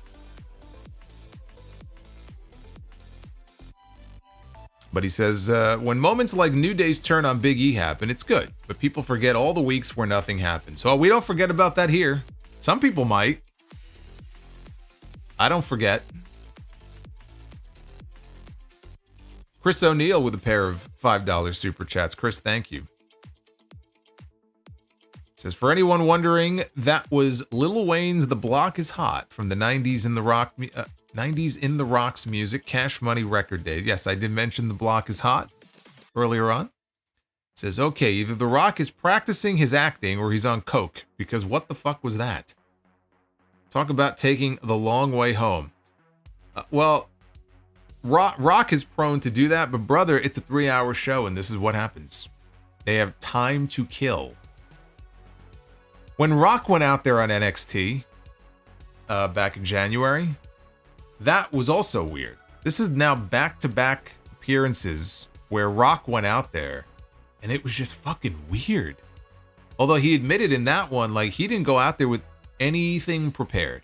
Not even in his mind. He just was going to go out there and feel the crowd and the mana and whatever else. And it was very clear. He just kept cussing and talking in circles and didn't really say much of anything. And it was just weird, right? But it's like, oh, well, it's The Rock, so we'll put him on TV, and they popped a big rating. They got like 950,000 viewers that night or whatever it was. And so now you get to SmackDown tonight. It's the same thing. It's like something's off with this guy. Something's weird. DEH Sires says, I know you hated it, but after watching it again, I loved it. They went this route to explain why they were cuddle buddies on January 6th. I didn't say I hated it. I said it's fucking weird. And there were parts of it that were just... I just sat here going, okay, you could make the point in a different way or get there a little bit quicker instead of just, you know, kind of repeating the same points over and over again. And he's talking... It's funny, too, because in this promo where he's talking about I want your soul, like at one point he stopped and he thanked the crowd for making Moana his children's movie, like $1 billion movie. So it's like he goes from promoting his tequila to promoting his movie, his children's movie, and then talking about how I want your soul. Okay. Jeremy Dyer, The Rock wants your soul is going to become a super chat. Oh, it's going to become something, all right. I can see the new addition to Be the Booker coming from a mile away. DEH says when Cody says no, either Rock finds a way in the chamber or Cena or Punk join Rock, considering Cena's promo at the Royal Rumble and Punk saying, I will stab you in the front.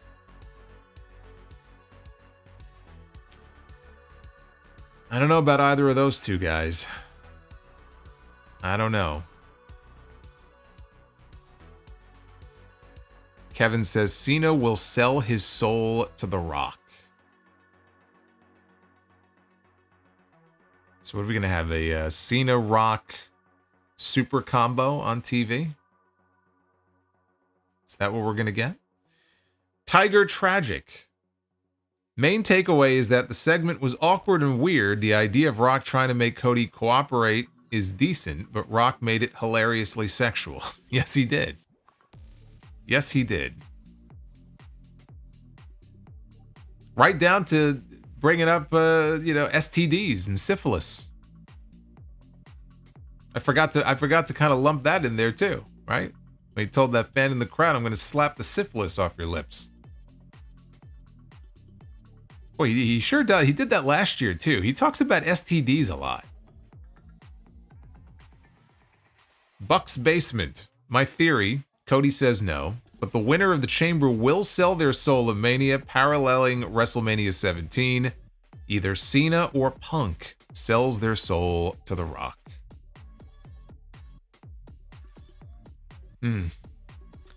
Look, if it's Cena, I think that would be amazing.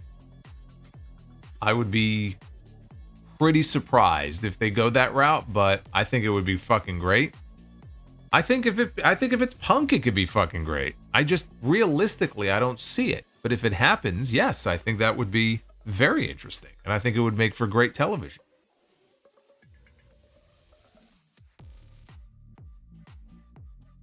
But I'm just wondering, in the case of a Punk who has that favor in his back pocket from Paul Heyman, if he wins the Chamber, one of the things he's always wanted is to main event WrestleMania. So he'll already have that just by winning the Chamber. Then it just comes down to him winning the title. So if winning the title is that important to him, maybe he's willing to sell his soul to The Rock. But The Rock, of all people, given the history there, like, it would just be a big stretch for me. It would be easier for me to buy it with Cena than it would CM Punk, honestly. It would just be a very big stretch for me. Jerome Eugenio says, Sikoa is this year's early contender to become the Eater of Pins. Solo Sikoa, the Eater of Pins? He will never take the place of Finn Balor. Finn Balor still has the crown.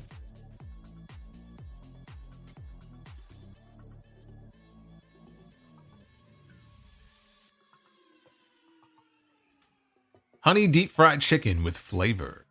Look at this. 1, 2, 3. 3 in a row on the Super Chats. I'm making a decoration. If Jey Uso... I think you mean declaration. What's wrong with you people? How much of the Terramana did you break into? What do you think this is? Christmas? It's February. I'm making a decoration, he says. If Jey Uso wins the World Heavyweight title from Gunther, dried chicken will return. Wow. Then he says, say Solo, Kendrick vibes. How does it feel to see Las Vegas and New Orleans, two of your favorite destinations, hosting WrestleMania events? It makes me sad that I'm not going to be in Vegas this year, but I will do everything in my power to make sure that I am in New Orleans next year. As I always said, if they bring it back to Vegas and they bring it back to New Orleans, I would be there. So I won't be there this year, but I definitely will want to be part of the festivities next year. Honestly, even if I don't go to Mania itself, especially the way that tickets are priced these days, just to go and be a part of a lot of the other stuff that's going on down there, and then even if I'm at the hotel or an Airbnb or something and watching the show on like a big TV, and then immediately I get to just go over and do a live review when the show is over, like that'd be okay too. I don't even necessarily need to be at Mania itself, right? Maybe I will be, but it would be easier for me in what I do, actually, if I did not go to the actual show. But we'll see. We have time. We have time to make that decision.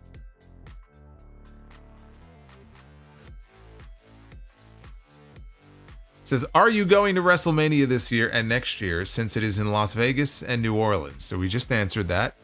The answer is no for this year. And probably yes for next year. Magnanimous Leonard, and then the name cut off. Well, I'll call it, we got Magnanimous Leonard, right? That's really all we need to know. Leonard is, here it is. It's on the screen. I'm looking at it in a different window. Now we've caught up here. So there it is. Magnanimous Leonard Burnley. Hell of a name with a $4.99 super chat. Okay, actually that's Leonard's second one. I'm still on the early ones here. If Cena wins the Chamber, I could see Cody taking The Rock's deal. What a great way to turn heel. Heel Cody against Cena. It's the only way that I would care. But again, like, I see what you're saying, and that would be something. If Cena as the babyface takes on a heel Cody. Because Cody is basically like, he's trying so hard to be the John Cena of this era. And I think it would make for a boring build if we basically had two Cenas wrestling each other. Somebody would have to either go heel or be more heelish. I thought it would be Cena. You're saying, what if it's the reverse? To that, I would say, what would be Cody's motivation to say yes? What would be his motivation to say yes? So Cena wins the Chamber, so what? Why would that be the trigger for Cody to take Rock up on his deal? I mean, if he's got to give Rock an answer, I'm assuming that they're not closing the pay-per-view with that.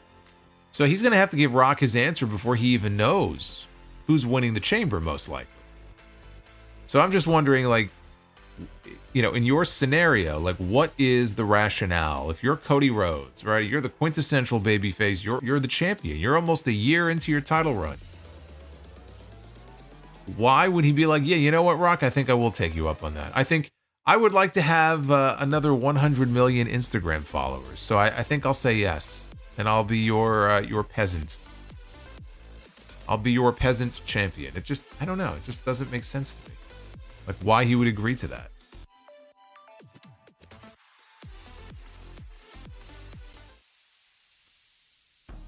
Oh, Harold. $1.99. says, I have the script. John Cena joins The Rock, number 17. So there it is. Oh, Harold has a copy of the WrestleMania script, which apparently has been drawn up in February. There it is. I'm sorry for the spoiler, guys. I just spoiled. Actually, Harold just spoiled WrestleMania for all of you. Sorry. We got Rise. First time every R-Truth made more sense than The Rock. Oh, first time ever. He said every. R-Truth made more sense than The Rock. He did.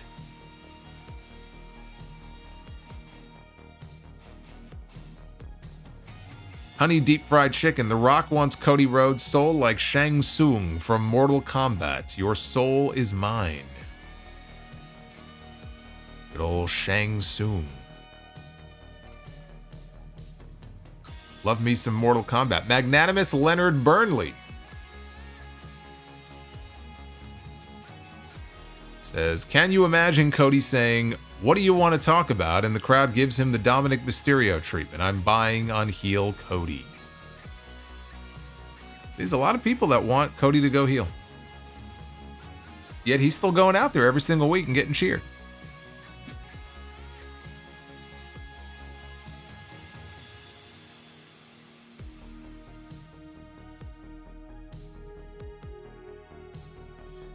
Ashley, celebrating 26 months of channel membership. Ashley, thank you for the 26 months. Here's to number 27.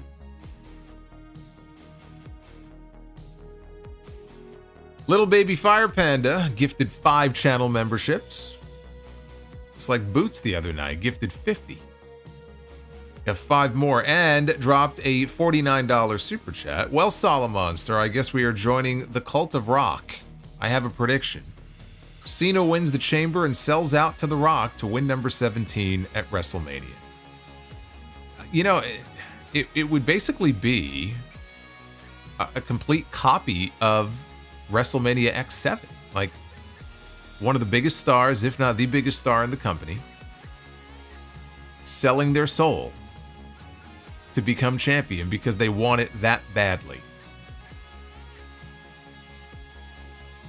The difference being that at the time, Austin really was the top babyface in the company.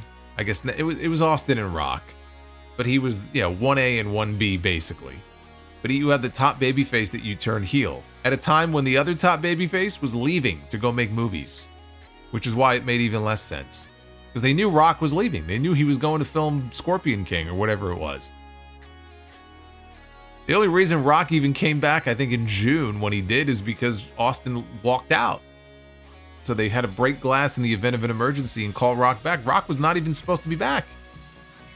Why would you turn Austin if you knew you were losing Rock?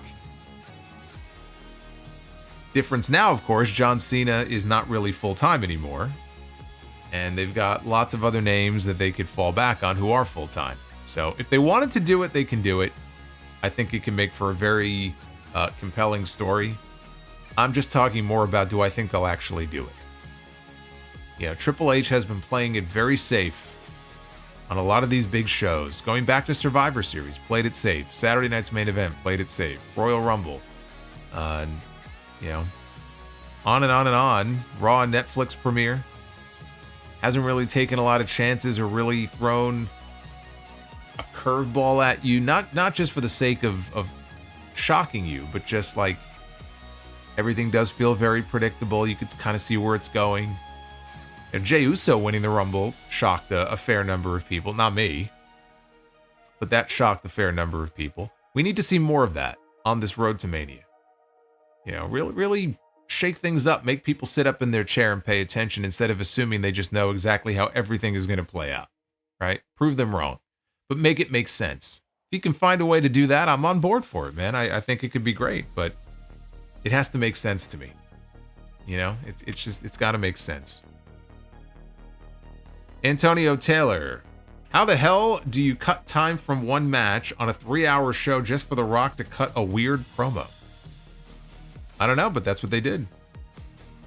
They found a way.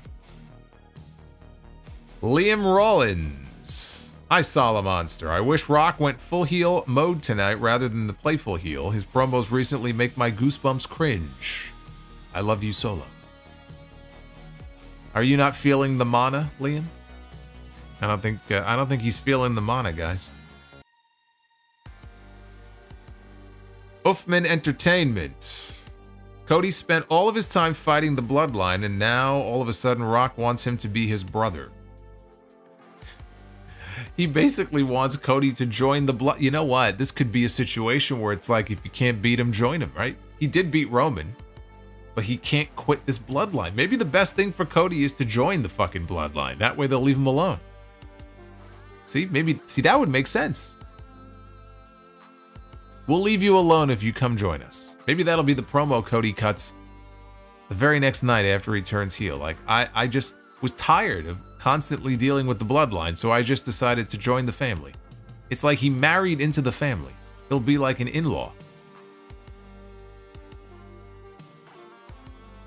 El Masay, I want your soul, Solomonster. You can't have it. You didn't say please.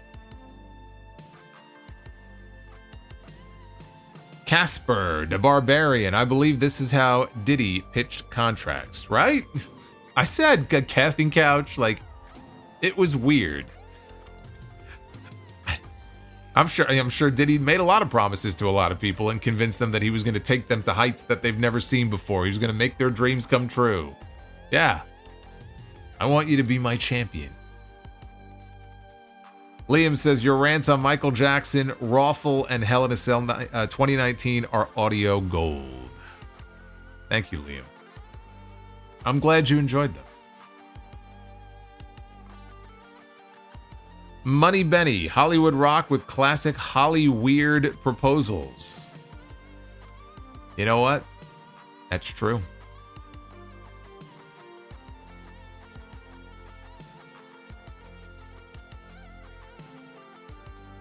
David Fearing.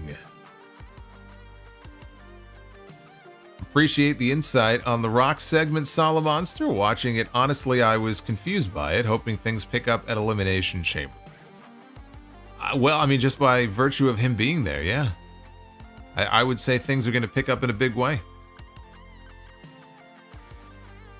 Yuri. Rock's new gimmick is showing up in clearly confusing storylines in WrestleMania season nowadays. That whole segment was odd, intriguing, but odd.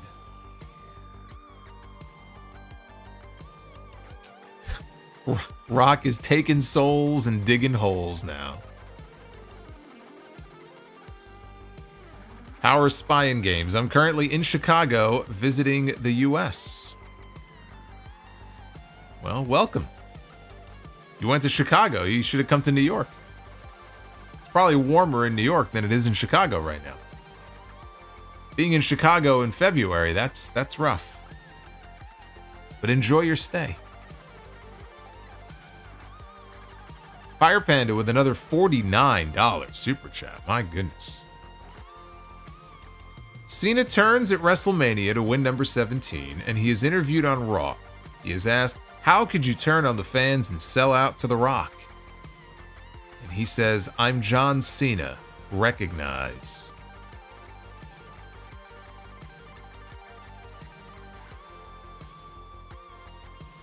I don't know. I mean, that sounds like something the Doctor of Thugonomics would say. 47-year-old John Cena saying that, though? It's a little sad. Yuri. Hashtag push Mr. Met. Hashtag be the booker. Go Mets. Well, we are actually at 609 on the likes. So you will get be the booker. It looks like you're only going to get one, but you will get be the booker tonight. So, hey, True Illuminati, what's going on? Do you feel the mana? Do you feel the mana? Kung Fu Joseph. I have a feeling Cody will turn Rock down. Then Rock tries to screw Cody. So you got to be careful now when you say that, because I read that and took that literally. Rock tries to screw Cody, and we get a multi-man match at WrestleMania like Armageddon 2000. That I don't want to see. That is the one scenario that I don't want to see. Is a giant multi-man match. Brandon Vasquez, New York Mets, no yeet. Oh, you'll be yeeting. You'll be yeeting in July when Mr. Met is going to be doing the Jey Uso dance. You best believe. Retro KOH, I don't know what kind of heat is worse than go-away heat, but Rock and his pickup truck-sized ego has it with me. Fuck this guy. Let him run off back to In and Out and let him film another first-time visit. Wow. No love for The Rock from Retro. Derek J. Speaks with the $10 super chat says they showed clips of Cena winning the Elimination Chamber in 2010, then immediately losing to Batista after. Could that have been a foreshadow of Rock doing something similar to Cena this year if Cena wins? I don't think that the Batista part of it was a foreshadowing of anything. I think that if Cena is that obsessed over winning number 17, though, like a lot of people are saying here that they would like to see, I think Cena may break. He may just become so obsessed over becoming, the only man ever to win number 17, best for business, right? That's the thing. See, now that I think about it, and I mentioned that post-Rumble press event, he didn't take any questions. He went in there and he specifically said he was declaring for the Elimination Chamber. He's going to win number 17 at WrestleMania because that is what is best for business. Rock is the leader of the board of TKO, right? Or a director, whatever he claims to be. Cena saying that, it's what's best for business. Is that maybe a sign of something, right? I hadn't thought about that before. Because coming from him, that's just a weird thing. That's like an authority line. That's a weird thing for him to say. Interesting. That could be something. Chris Auditor, if they go with Cody against Rock's champion for WrestleMania, what if Rock's champion ends up being Drew McIntyre? Jimmy winning tonight does not help this idea. No, it doesn't. No, it does not. But I said before, somebody mentioned that, and I said, you know what? I could totally dig Drew McIntyre in that role.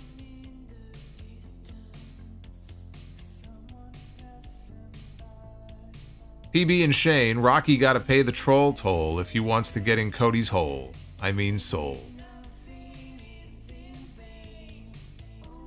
Man, I don't know how to react to that, but thank you. Joseph Stewart, how come Roman Reigns can't get his match with The Rock at WrestleMania like John Cena was able to years ago? Because Cody fucked it up. Weren't you around last year? Everybody wanted Cody. All the Cody crybabies, right? And then they blew up their plans. You can blame Cody Rhodes. Tonga Loa Superfan. You mentioned someone else could take up the Rock's offer if Cody declines. Is this the best way to bring Tonga Loa back? By having him become the Rock's champion? You know what? It actually would make more sense than any of the other names that people are suggesting.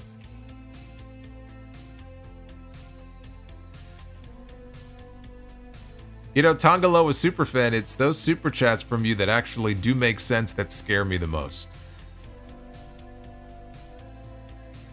Matt Fisher, I come from a family of 15 children. We kids always put mom on a pedestal. We had to keep my father away from her.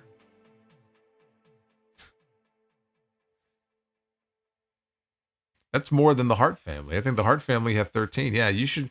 I think you should bring dad to the clinic for a vasectomy is what I think you should do. The Matt Joseph. Carmella's contract expired today, and I doubt that we will ever see her back in the ring. I'm going to miss my fellow Staten Islander. Yes, her contract expired. They did not renew it, and it is up in the air whether or not she will ever be able to wrestle again because she's been dealing with a really bad nerve issue in her foot that stemmed from childbirth 2 years ago. She still hasn't been able to recover from it. So it's wild when you really read up on it. You don't think that during childbirth, Yeah, you've heard stories how people could die during childbirth, but like there are women who will suffer all different kinds of injuries because childbirth is obviously a very dramatic experience, and there's a whole bunch of things that could go wrong. And in her case, it happened to be an injury to her foot, or one that affects her foot, and she just hasn't been able to get back to where she was, which obviously makes it difficult with it being her foot for her to get back in the ring. So yeah, I don't know. I hope it works out for her and that she can get back in the ring if that's what she wants to do. But I guess they just decided, well, we're going to cut our losses here. I don't know. Maybe I'm sure that if she's able to get back in the ring, they would bring her back. But that's the question. Will she ever be able to get back in the ring? I don't know.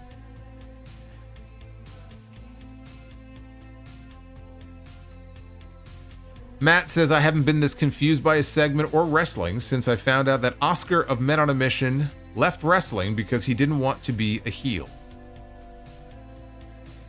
Well, he wanted to make a difference. He was for the kids, right? Oscar was for the kids, like the Grouch. NWO Matt, what the hell was that? His soul. Will we get heel Cody? I don't know, but everybody's asking for it. I don't know, man. Maybe Jericho will come back and take him up on the offer. They'll bring Rock into the Jericho vortex. How about that?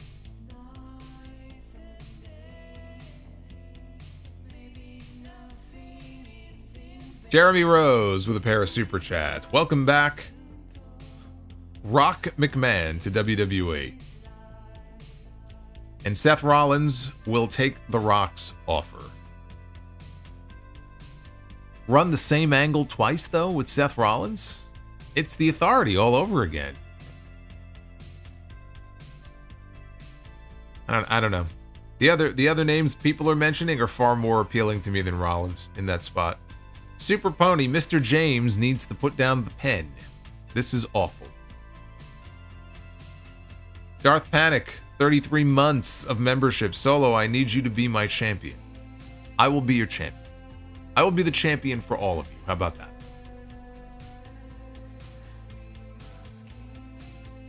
Hydrograth, thank you for the 22. Buy, sell, rent on these three chamber matches. New Year's Revolution 2005, World Heavyweight Championship Chamber from No Way Out 2009, and Elimination Chamber 2017. That's the one where Bray Wyatt won, right? I'm going Elimination Chamber 2017. I'm gonna go...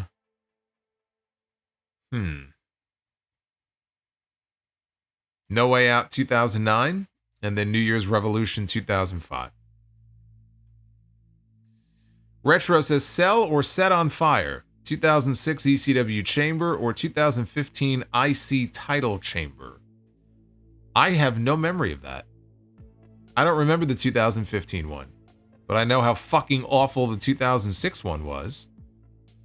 So I'll go with that one, but I don't remember the one from 2015. Jeremy Rose says, why did SmackDown temporarily go to 3 hours if they can't fill it with decent content? Is this a USA request or a WWE thing? This is USA. Why did they do a temporary move to 3 hours?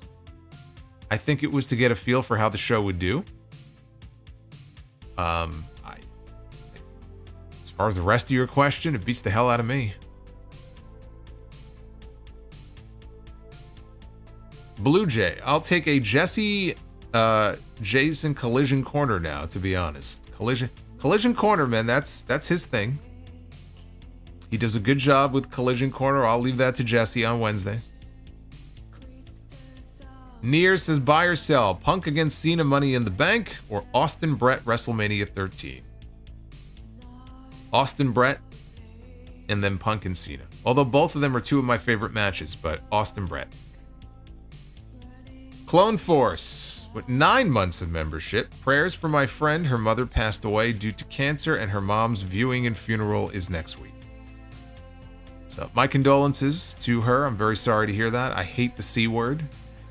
If I had power to eradicate it from the world, I would do it in a heartbeat. It fucking sucks. So I'm sorry to hear that. Carlos Naftali. Cena would be perfect, especially since we never got that Cena heel turn. An aging, broken Cena who hasn't been able to buy a win in years. See, if they play off of that, I can buy into that. Because I've pointed that out many times, that John Cena shouldn't just come back and start winning matches. Because he hasn't won a singles match on television in like 7 years.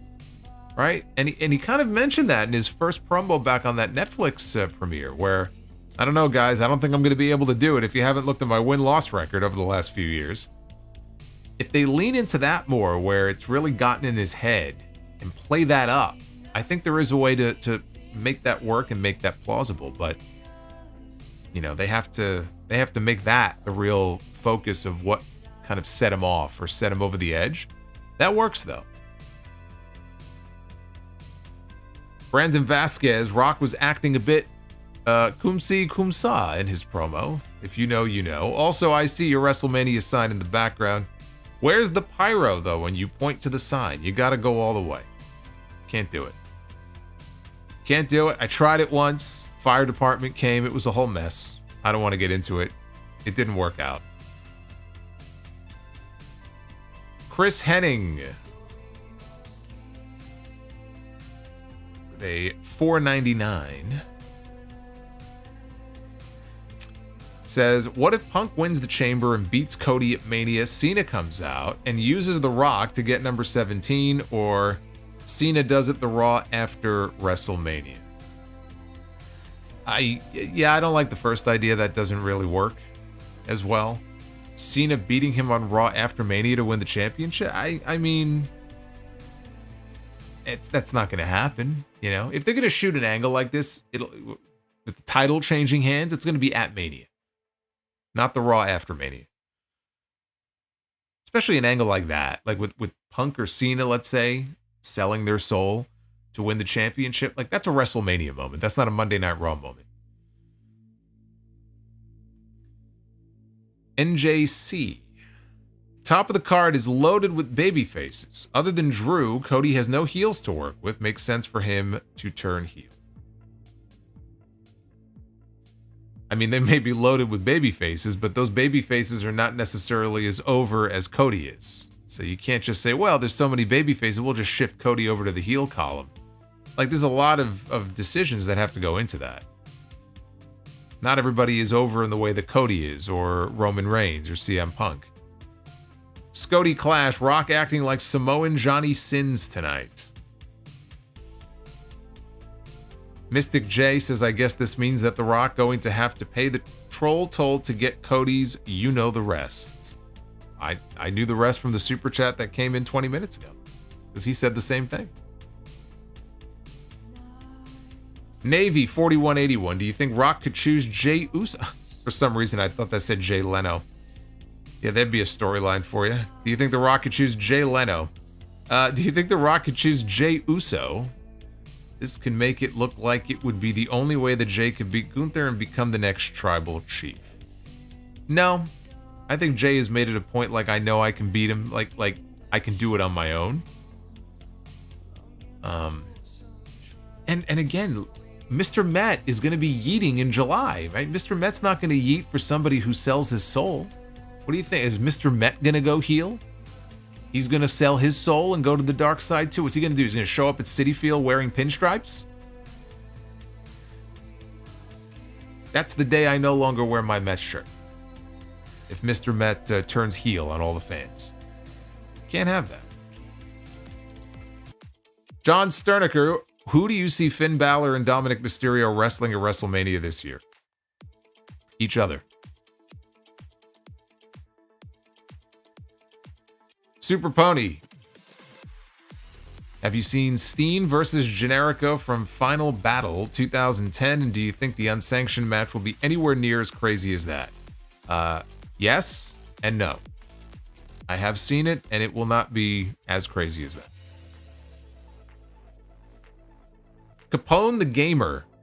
Are all the titles in WWE hostage?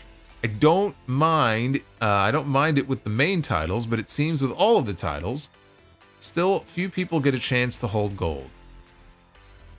I don't subscribe to the theory that everybody needs to hold gold, but I see what you're saying. I do think it's okay to move titles around a little bit more than they do. I'm not saying you have to play hot potato like they did back during the Crash TV era. Yeah, though, I mean, not everybody needs to have a long title run. It's okay to have title changes that you build to on TV. They don't do it enough. I think they should do it more often than they do. But I also don't think that you need to get titles on everybody because everybody has to have a chance to win the title, right? Some people don't need to win the championship. Kung Fu Joseph, I always thought Jarrett's Slapnut shirt was cool. Okay, so you're the one?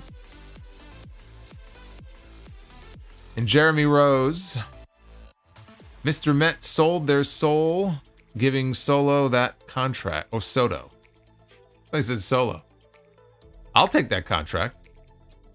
And by the way, it's S-O-U-L. It makes it sound like Mr. Met sold he sold his foot, the bottom of his foot, giving Juan Soto that contract. And Justin G, I'm a Giants guy, but I'm here for Mr. Met yeeting. See? There you go. I have respect for that. We have a Mets fan and a Giants fan here who can coexist. We get along very well. A good man that Justin is. There he is. There's my man right there. Look at that. Yeet. Look how happy he is. July 21st, Citi Field.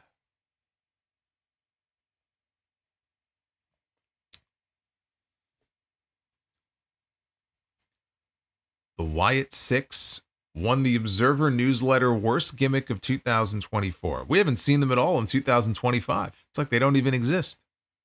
We were told they got moved in the transfer window and then we never saw them. Like, I understand one of them, it may be Bo. One of them is hurt. Apparently there's an injury, but like there's like 5 of them, right? So do something with them. We just don't see them.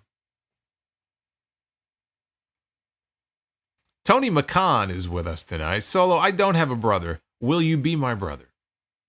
I already have one brother. I'll tell you what, I have 2 brothers. Fine. You can be my brother. Tony McCann, if you cut me in on some of that sweet Khan family fortune, I'll be your brother. All right, well, you guys blew the likes goal out of the water, so thank you for that. That is very helpful. So it looks like we got 1 round tonight of Be the Booker, and that's what we're going to do right now. Let's do it. Are you ready? It's all building to this, right? On a Friday, this is how we end the week. All right, let's be the Booker. Ladies and gentlemen, it is now time to be the Booker. It's Liv Morgan. A very happy Liv Morgan. It is time to be the Booker. Yes, indeed. Yes, indeed.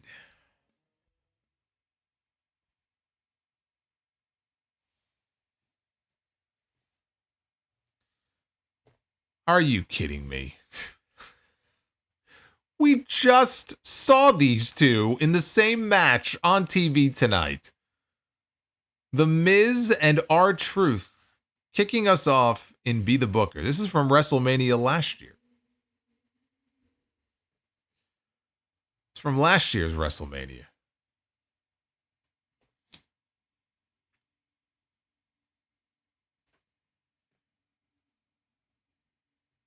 R-Truth and Miz against The New Day.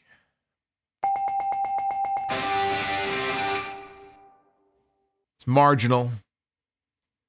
It's marginal, but I can make that work. I'm not really all that enthusiastic about this match, but I'll give it a bell. All right, I'll give that the bell. Yeah, Justin says New Day can save that. He can make that work. It's a Raw match, but we're not up to the main event yet. All right, women's Be the Booker. We have Soul Ruka. Speaking of souls, This is the night we're talking about souls all night. We have Soul Ruka. How appropriate is that?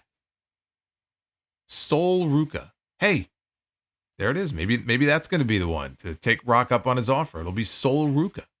It's right in her name.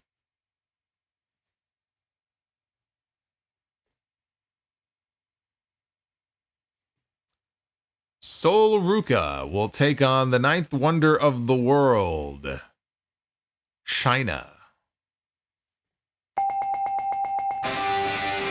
Literally just got done earlier today watching a China playlist that they put together on the WWE Vault channel of all of her moments from her debut up until she beat Jeff Jarrett to win the Intercontinental title. And then we land on her here and be the booker. It's a little eerie. It's a little eerie. Okay, here we go.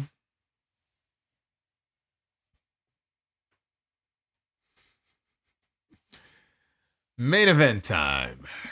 All comes down to this.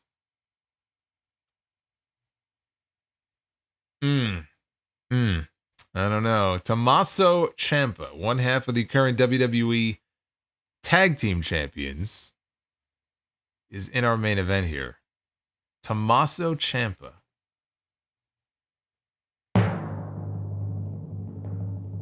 I don't know, guys.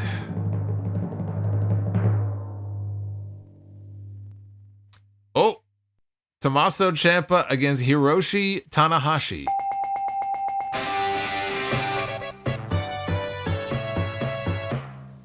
It's Tanahashi-san. It is his final year. John Cena is having his retirement year, and so is this man, the ace of New Japan Pro Wrestling, the former multi-time IWGP heavyweight champion. Tommaso Ciampa and Hiroshi Tanahashi. Takeover main event.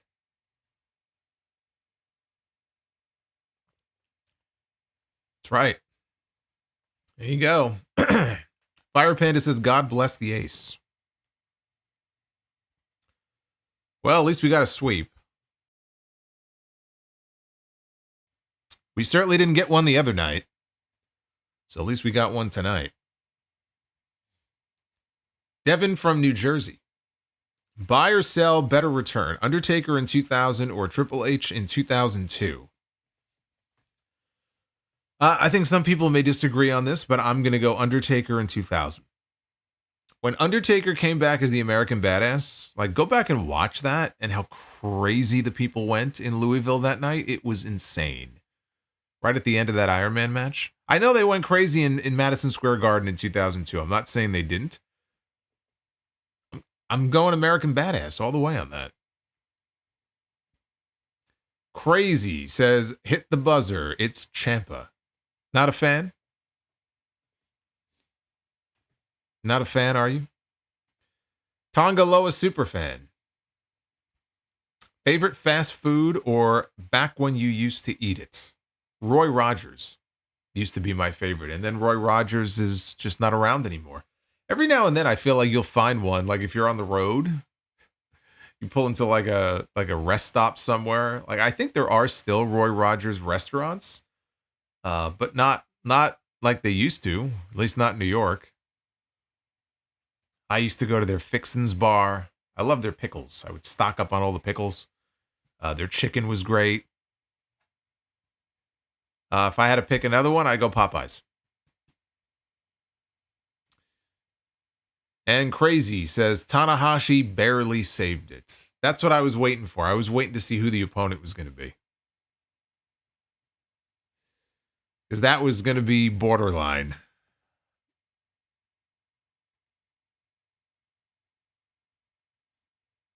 Do I like Roy Rogers drinks? I mean, when I used to go, I would get soda. When I was drinking soda, so, I mean, it's like any other place. I wasn't aware of there being any special Roy Rogers drinks.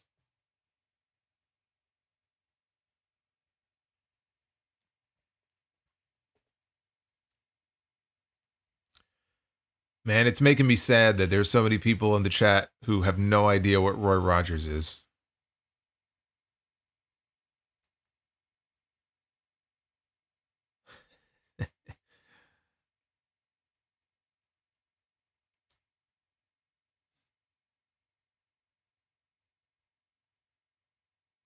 Tana's torn bicep against Cody's torn pec would be a match for the ages.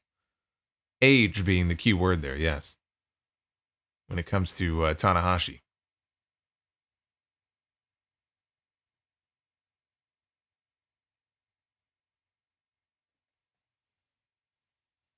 Thumbs down for Popeyes, says Hydrograd. That's spoken like somebody who's never eaten Popeyes before. Funny story, I got yelled at by Noah the Mark. Good friend. Shout out to Noah. Noah was part of our crew for all those WrestleMania trips that we used to take. And, he was with me in January last year when we went to Tampa for the Royal Rumble. But I remember the last time, or maybe the first time we went to New Orleans for WrestleMania.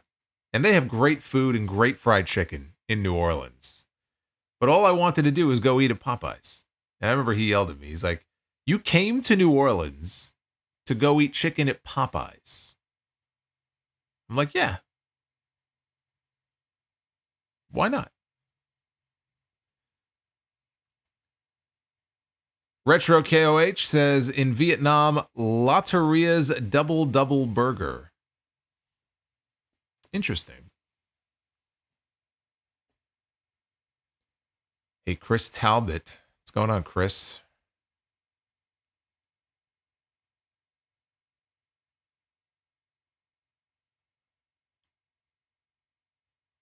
Worked at Popeyes for years. It can be kind of mid.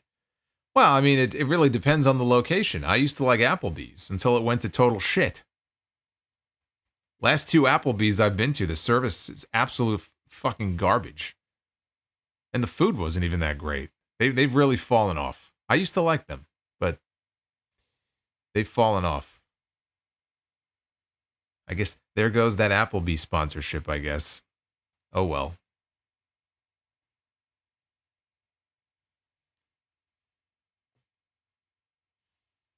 Isn't Louisiana where it started? Yes. Yes. That was the genesis of Popeye's chicken.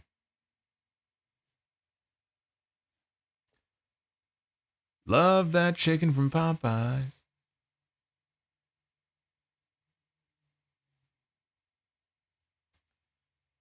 The last time I enjoyed Applebee's was 2005. They're dog water now. Yeah, unfortunately. What is my Arby's order? I've never eaten at Arby's. Do I like Sonic? Yeah, I used to play it all the time as a kid. If you're asking me about the fast food chain, that's another one. I've never eaten there. There is a Sonic not far from where I am, though. So they do have them here. It's the only one I know of, but I've never actually... Like, I don't go to fast food place, like McDonald's and stuff. Like, if you ask me when was the last time I had food from McDonald's, I mean, I was probably in college, maybe. It's been a long time. I love their chicken nuggets, but I don't eat that stuff anymore. Like, I feel disgusting when I eat that. Like, I feel sick. Even though some of the food is good, like it tastes good. I'm not saying it doesn't taste good, but just it makes me feel like shit.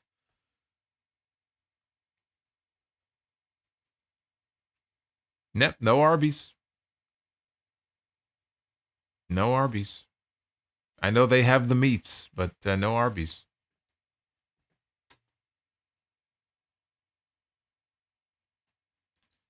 Eminem says, I'm thinking Rock will add himself to the Chamber match, but I'm thinking Cena and Rock will reimagine WrestleMania 17. Cena sold his soul to the devil.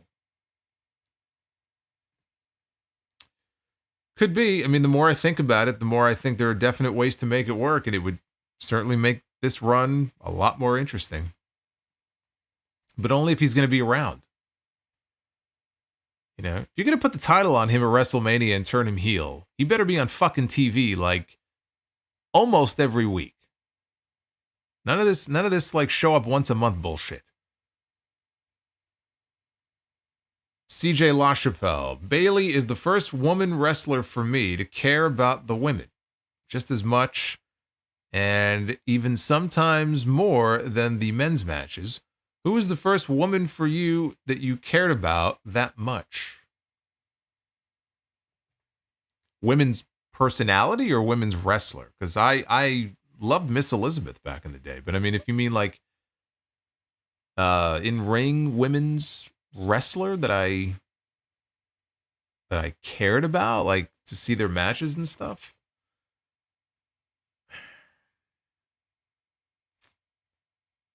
Probably Trish. Probably Trish Stratus, I would say. Melik Gaming. There are a bunch of Roy Rogers restaurants along I-81 going towards Syracuse. There you go. There you go. That's about the only place you'll find them these days. I don't think they're in like malls or anything like that anymore. I see Subway, right? Subway's everywhere. Had a Jersey Mike's open up, not far from where I am. Their sandwiches are very good, very expensive. But I like their food. I used to like Quiznos. I don't have them anymore. Not around here. Justin, 23 months of channel membership. They know better than to eat at Wingstop over Popeyes. Love that chicken. I wish we could order Cajun Sparkle and hot sauce online, though. I will never eat at a Wingstop specifically because of that fucking commercial. I never ate there before, and I will never eat there now. Because I heard that commercial so many times I was ready to murder somebody, and I vowed never to eat Wingstop. Phil DeTruth. I guess Cody is at a crossroads with Rock's bottom.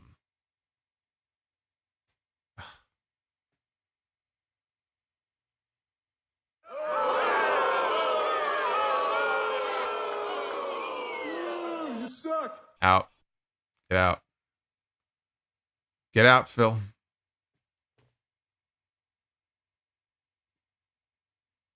Blue Jay says MJF against Cody as a heel. Who wins promo-wise? I don't know. We haven't really had the chance to see this incarnation of Cody Rhodes as a heel. Yeah, he may be a revelation on the mic. I don't know. I would say MJF, but until I see Cody as a true blue heel, I don't know. Maybe there's something buried within him that he's not really been able to show us, right?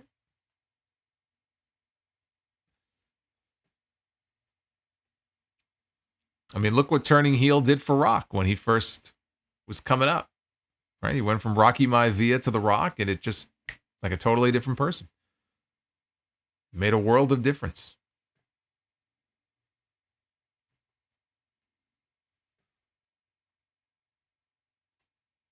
Oh, Fuddruckers. God, I forgot about them.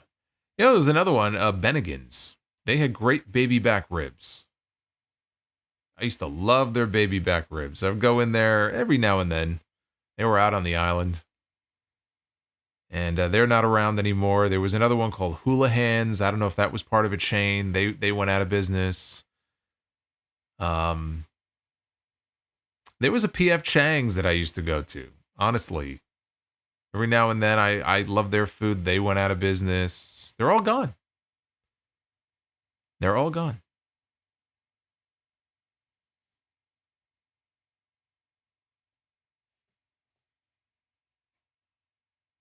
Trell says, I lost 30 pounds on the Jared diet back in the day.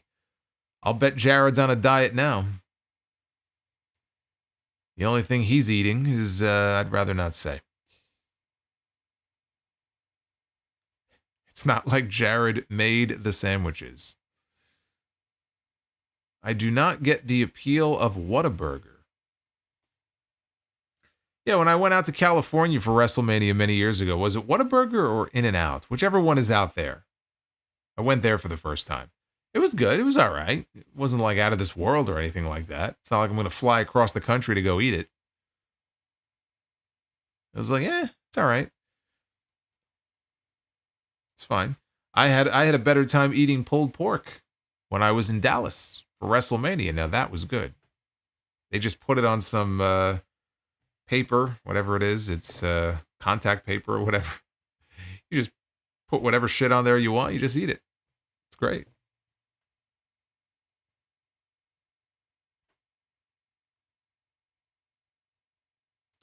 You know, here we have Shake Shack. And every time I would try to go in there, it was always packed. But their food is good. Again, it's you know, burgers and stuff like that. So Shake Shack is good. I remember I was up in the owner's box many years ago at Citi Field for a Mets game.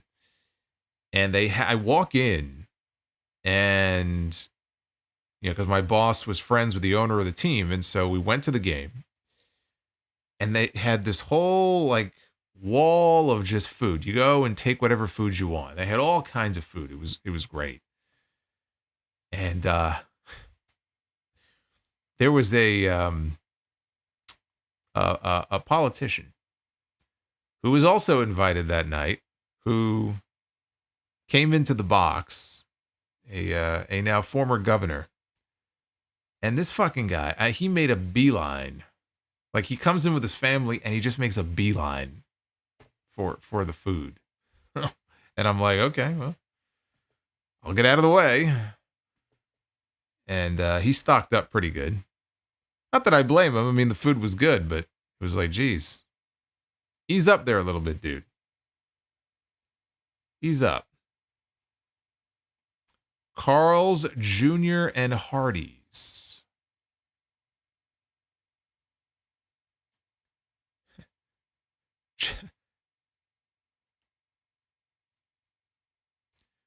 Turtlehead. Bennigan's Monte Cristo was the best. Man, I miss Bennigan's. Our buddy Gabe is back with us tonight with a $4.99. April showers bring Mayflowers. But what do Mayflowers bring? Pilgrims.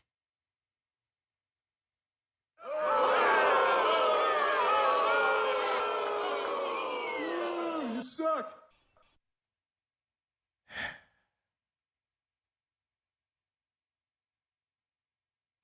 Capone the Gamer. Every segment except the men's tag team had someone related to The Rock. Why does nobody mention nepotism? It's crazy. And Jay is running Monday. I mean, that family has grown bigger and bigger and bigger over the years. They've always been well taken care of in that company, and they always will be, especially with The Rock on the board now. I mean, is it surprising? And I mean, let's not pretend that nepotism hasn't been a thing in wrestling for decades. I hadn't even noticed it tonight, though, honestly, until you just mentioned it. I'm not surprised, but I hadn't even mentioned it. Or not mentioned it, noticed it.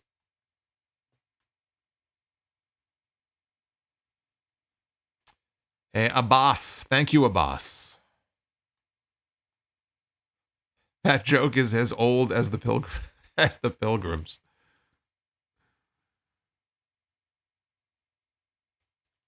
Crazy says, if Cody takes the offer, he must say, I did it for The Rock. Just like Rikishi.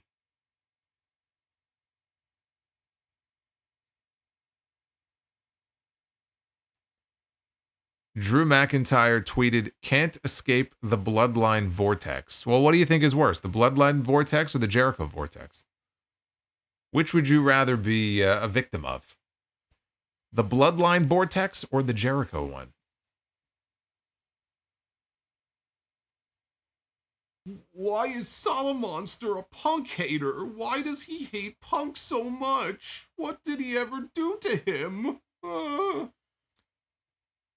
Joey says, now where can I get my Panda Express? It's funny you mentioned pandas because we just got another $49 drop from Fire Panda. Solomonster's Waffle House. Order is the entire menu. I think we should do one more Be the Bookers since we've been here so long. I mean, that's what the goal is in the chat. We have 3 out of 5, so we're not going to do it tonight, but we'll try again on Monday. You got your clean sweep tonight, right? At least we got a clean sweep. You should be happy about that. Thank you, Fire Panda, very much. I think that's the third one that Fire Panda has dropped tonight, making Fire Panda the queen for this evening. The queen is not on SmackDown with Charlotte Flair. The queen is here on the Sound Off stream. Drew McIntyre. What is the best way to save dad jokes in a database? D-A-D-D-A. Data. Get it? Because he said...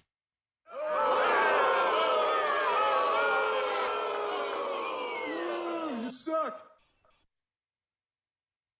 They just get worse. I don't know how, but they just get worse.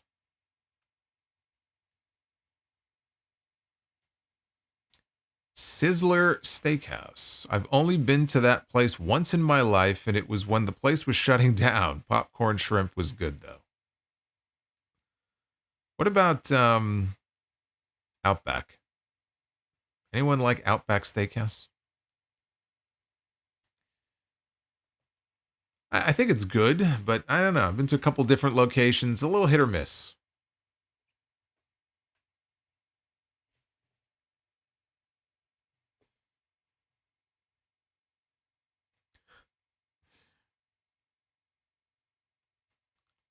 Is there a female member of the Anoa'i family that I can marry? I don't know. What's Tamina up to these days? I don't know if she's related by blood. What's Tamina doing these days? Outback fell off. Chili's. Yeah, I've never eaten at Chili's. I have in the past had sandwiches from Blimpies. Blimpies used to be a thing. Ruby Tuesday, yes. I've been there. TGI Fridays. Now you're getting into very basic cuisine, though. I mean, there's nothing really special about those places.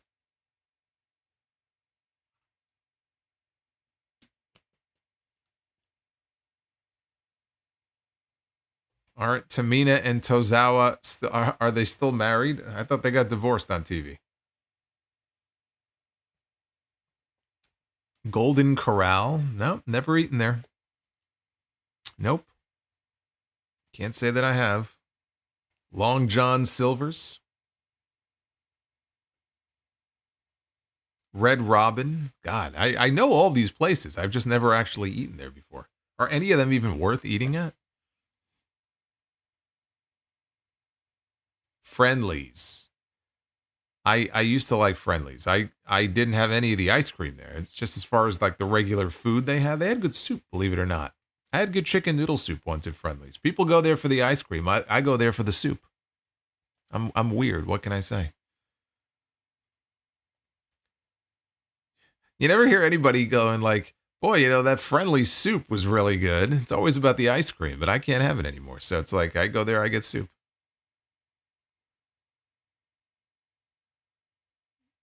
Denny's. Yeah.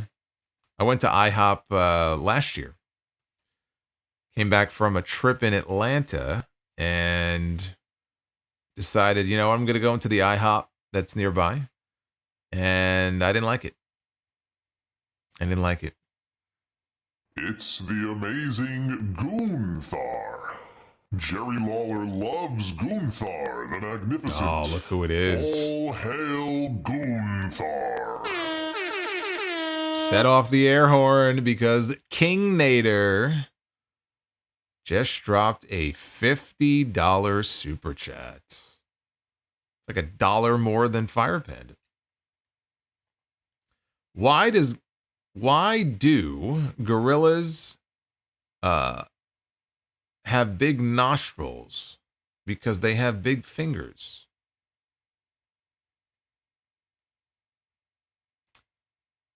Well, both of those things are true. You just stated a fact. Thank you, King Nader. Thank you. Educating us here tonight. I always thought like that's kind of stating the obvious.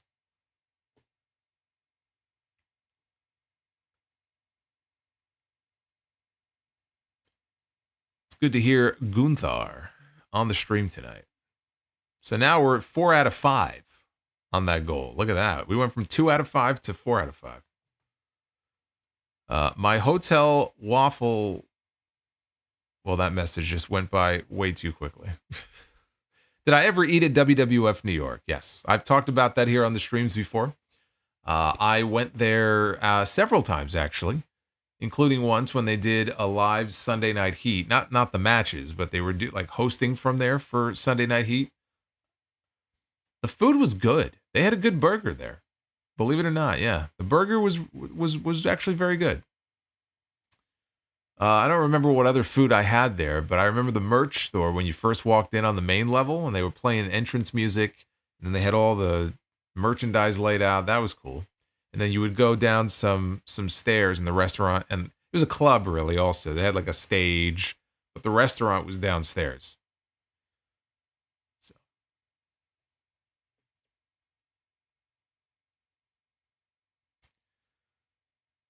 Was looking at the aftermath of the snow in my area, and there was a guy in the neighborhood apparently walking around with a Michael Myers mask. Well, that's not creepy at all.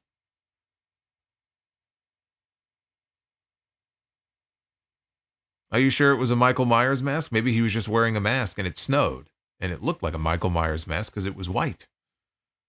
Did that ever occur to you?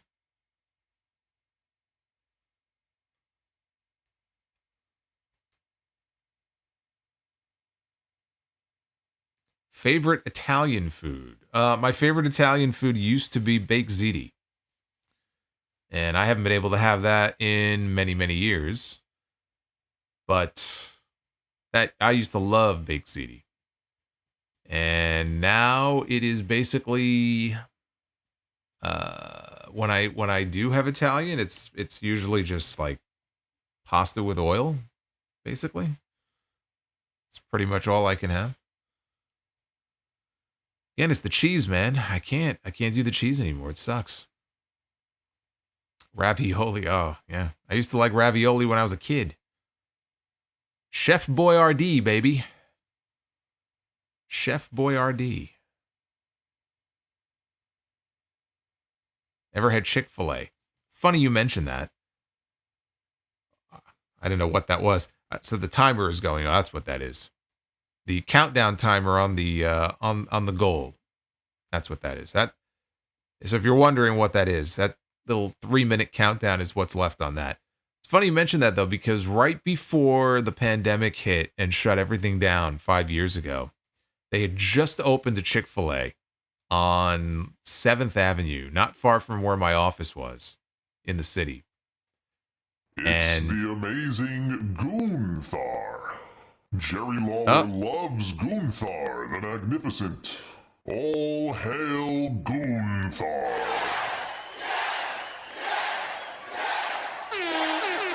There it is. We're popping bottles tonight because King Nader just dropped another $50 super chat for a Be the Booker bonus. It says, can we do a Be the Booker, please? Yes. Yes, we will. We will, because we just hit the goal.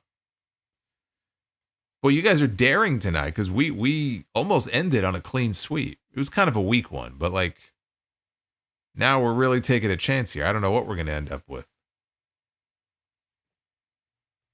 But thank you very much, King Nader. Thank you guys. Thank you all for helping us hit the goal that we set tonight.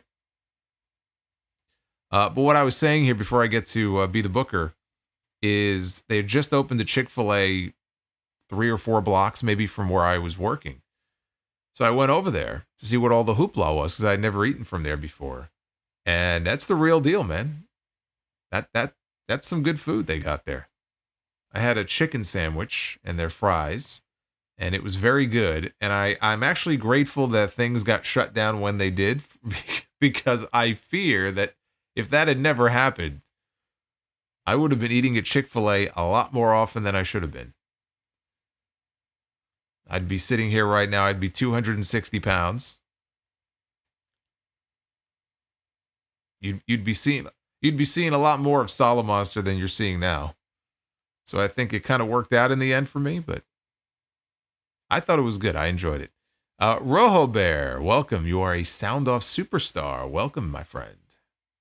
Make sure you make use of those emojis, including Goulberg. He's one of them. All right, here we go. Round 2. Be the booker. Let's do it. Ladies and gentlemen, it is now Of course. time to be the booker. I left all the sounds on because I thought we were done. You know what we're going to do? We're going to do stipulations this time. How about that? We'll add some stips. I've added some new ones. Maybe we'll land on one. Fat Solo, says Hurricane.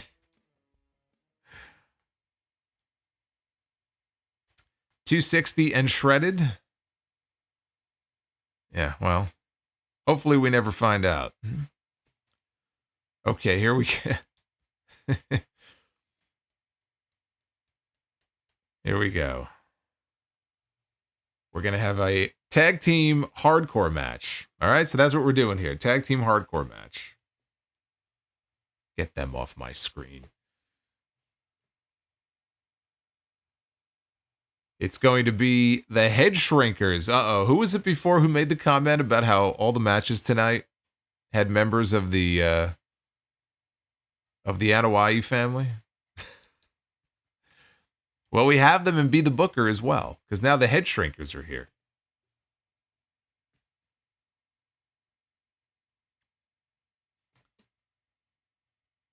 And they are going to have themselves a hardcore match with the Smoking Guns.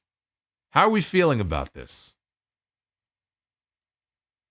Bell or Buzz? Hardcore match with the Smoking Guns against the Head Shrinkers. I'm inclined to say Bell, but I'll give you guys 10 seconds. I will leave it in your hands. Bell or Buzz?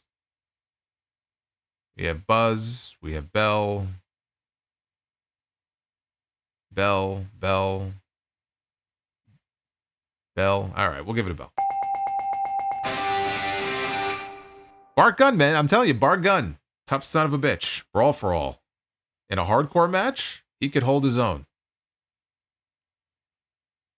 I'm not worried about him. Okay, now, our women's match. The stipulation for the women's match. We need to determine what it's going to be. It's going to be a Texas death match with the ladies.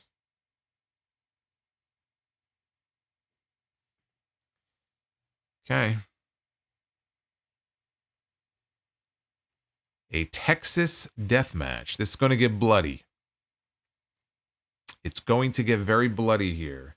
And it's going to be Tiffany Stratton, who defended her championship against Nia Jax last week and wrestled Candice LeRae on the show tonight. This is a good look for her. I like this look, actually. This is from, you know what this is from? I'm almost positive. This image here was from her, what was the stipulation? God, what was it? It was like a lights out type of match against Wendy Chu in NXT. That's, you know what? I think that's her best look. I really do. I think that's her best look. But Tiffany Stratton is going to be in a Texas death match. Bloody Tiffany, yes. Bloody Tiffany is going to bleed, and it will be against, are you kidding me? The Queen, Charlotte Flair. Oh my God, we booked a WrestleMania match before it even happened. We just picked a stip for the WrestleMania match. What are the chances of that? Tiffany Stratton against Charlotte Flair. Are you kidding me?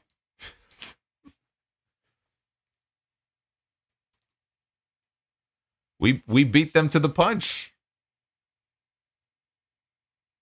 We beat. Solomonster says that about that picture every time. Well, it's true. I think that's her best look. I can't look away when I look at that photo. How about that? How about this match right here? What are the odds? Tiffany shall win both times, says Samurai. From your lips to God's ears. Let's hope so. I have my doubts. All right, main event time.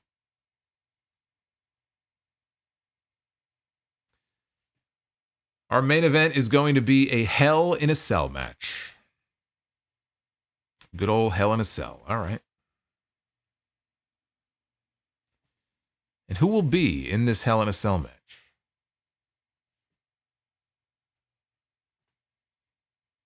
Jay Lethal, former Ring of Honor World Champion. Black Machismo himself. Jey Uso going to be in the Hell in a Cell match. And who will Jay Lethal be wrestling?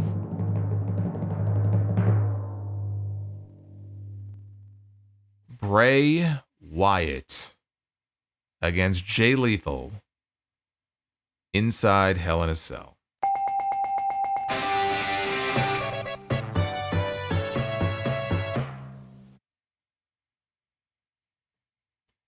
Just had ourselves a double sweep. I don't know when the last time was that we actually had a double sweep. But we just had one tonight. We didn't ruin it. I thought we were going to ruin it. I thought we were going to ruin a good thing that we had there.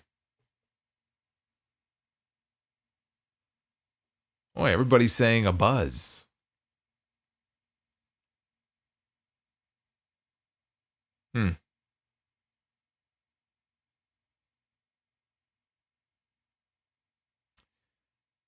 We got Haywood. You almost got me. You almost got me.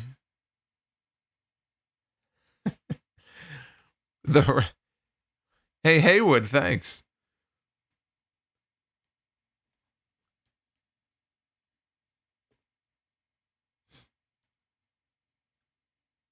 Last name Jablomi. With a $1.99 super chat. Haywood Jablomi.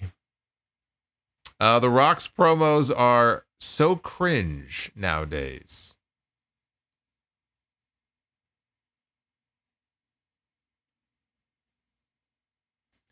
And Phil, the truth.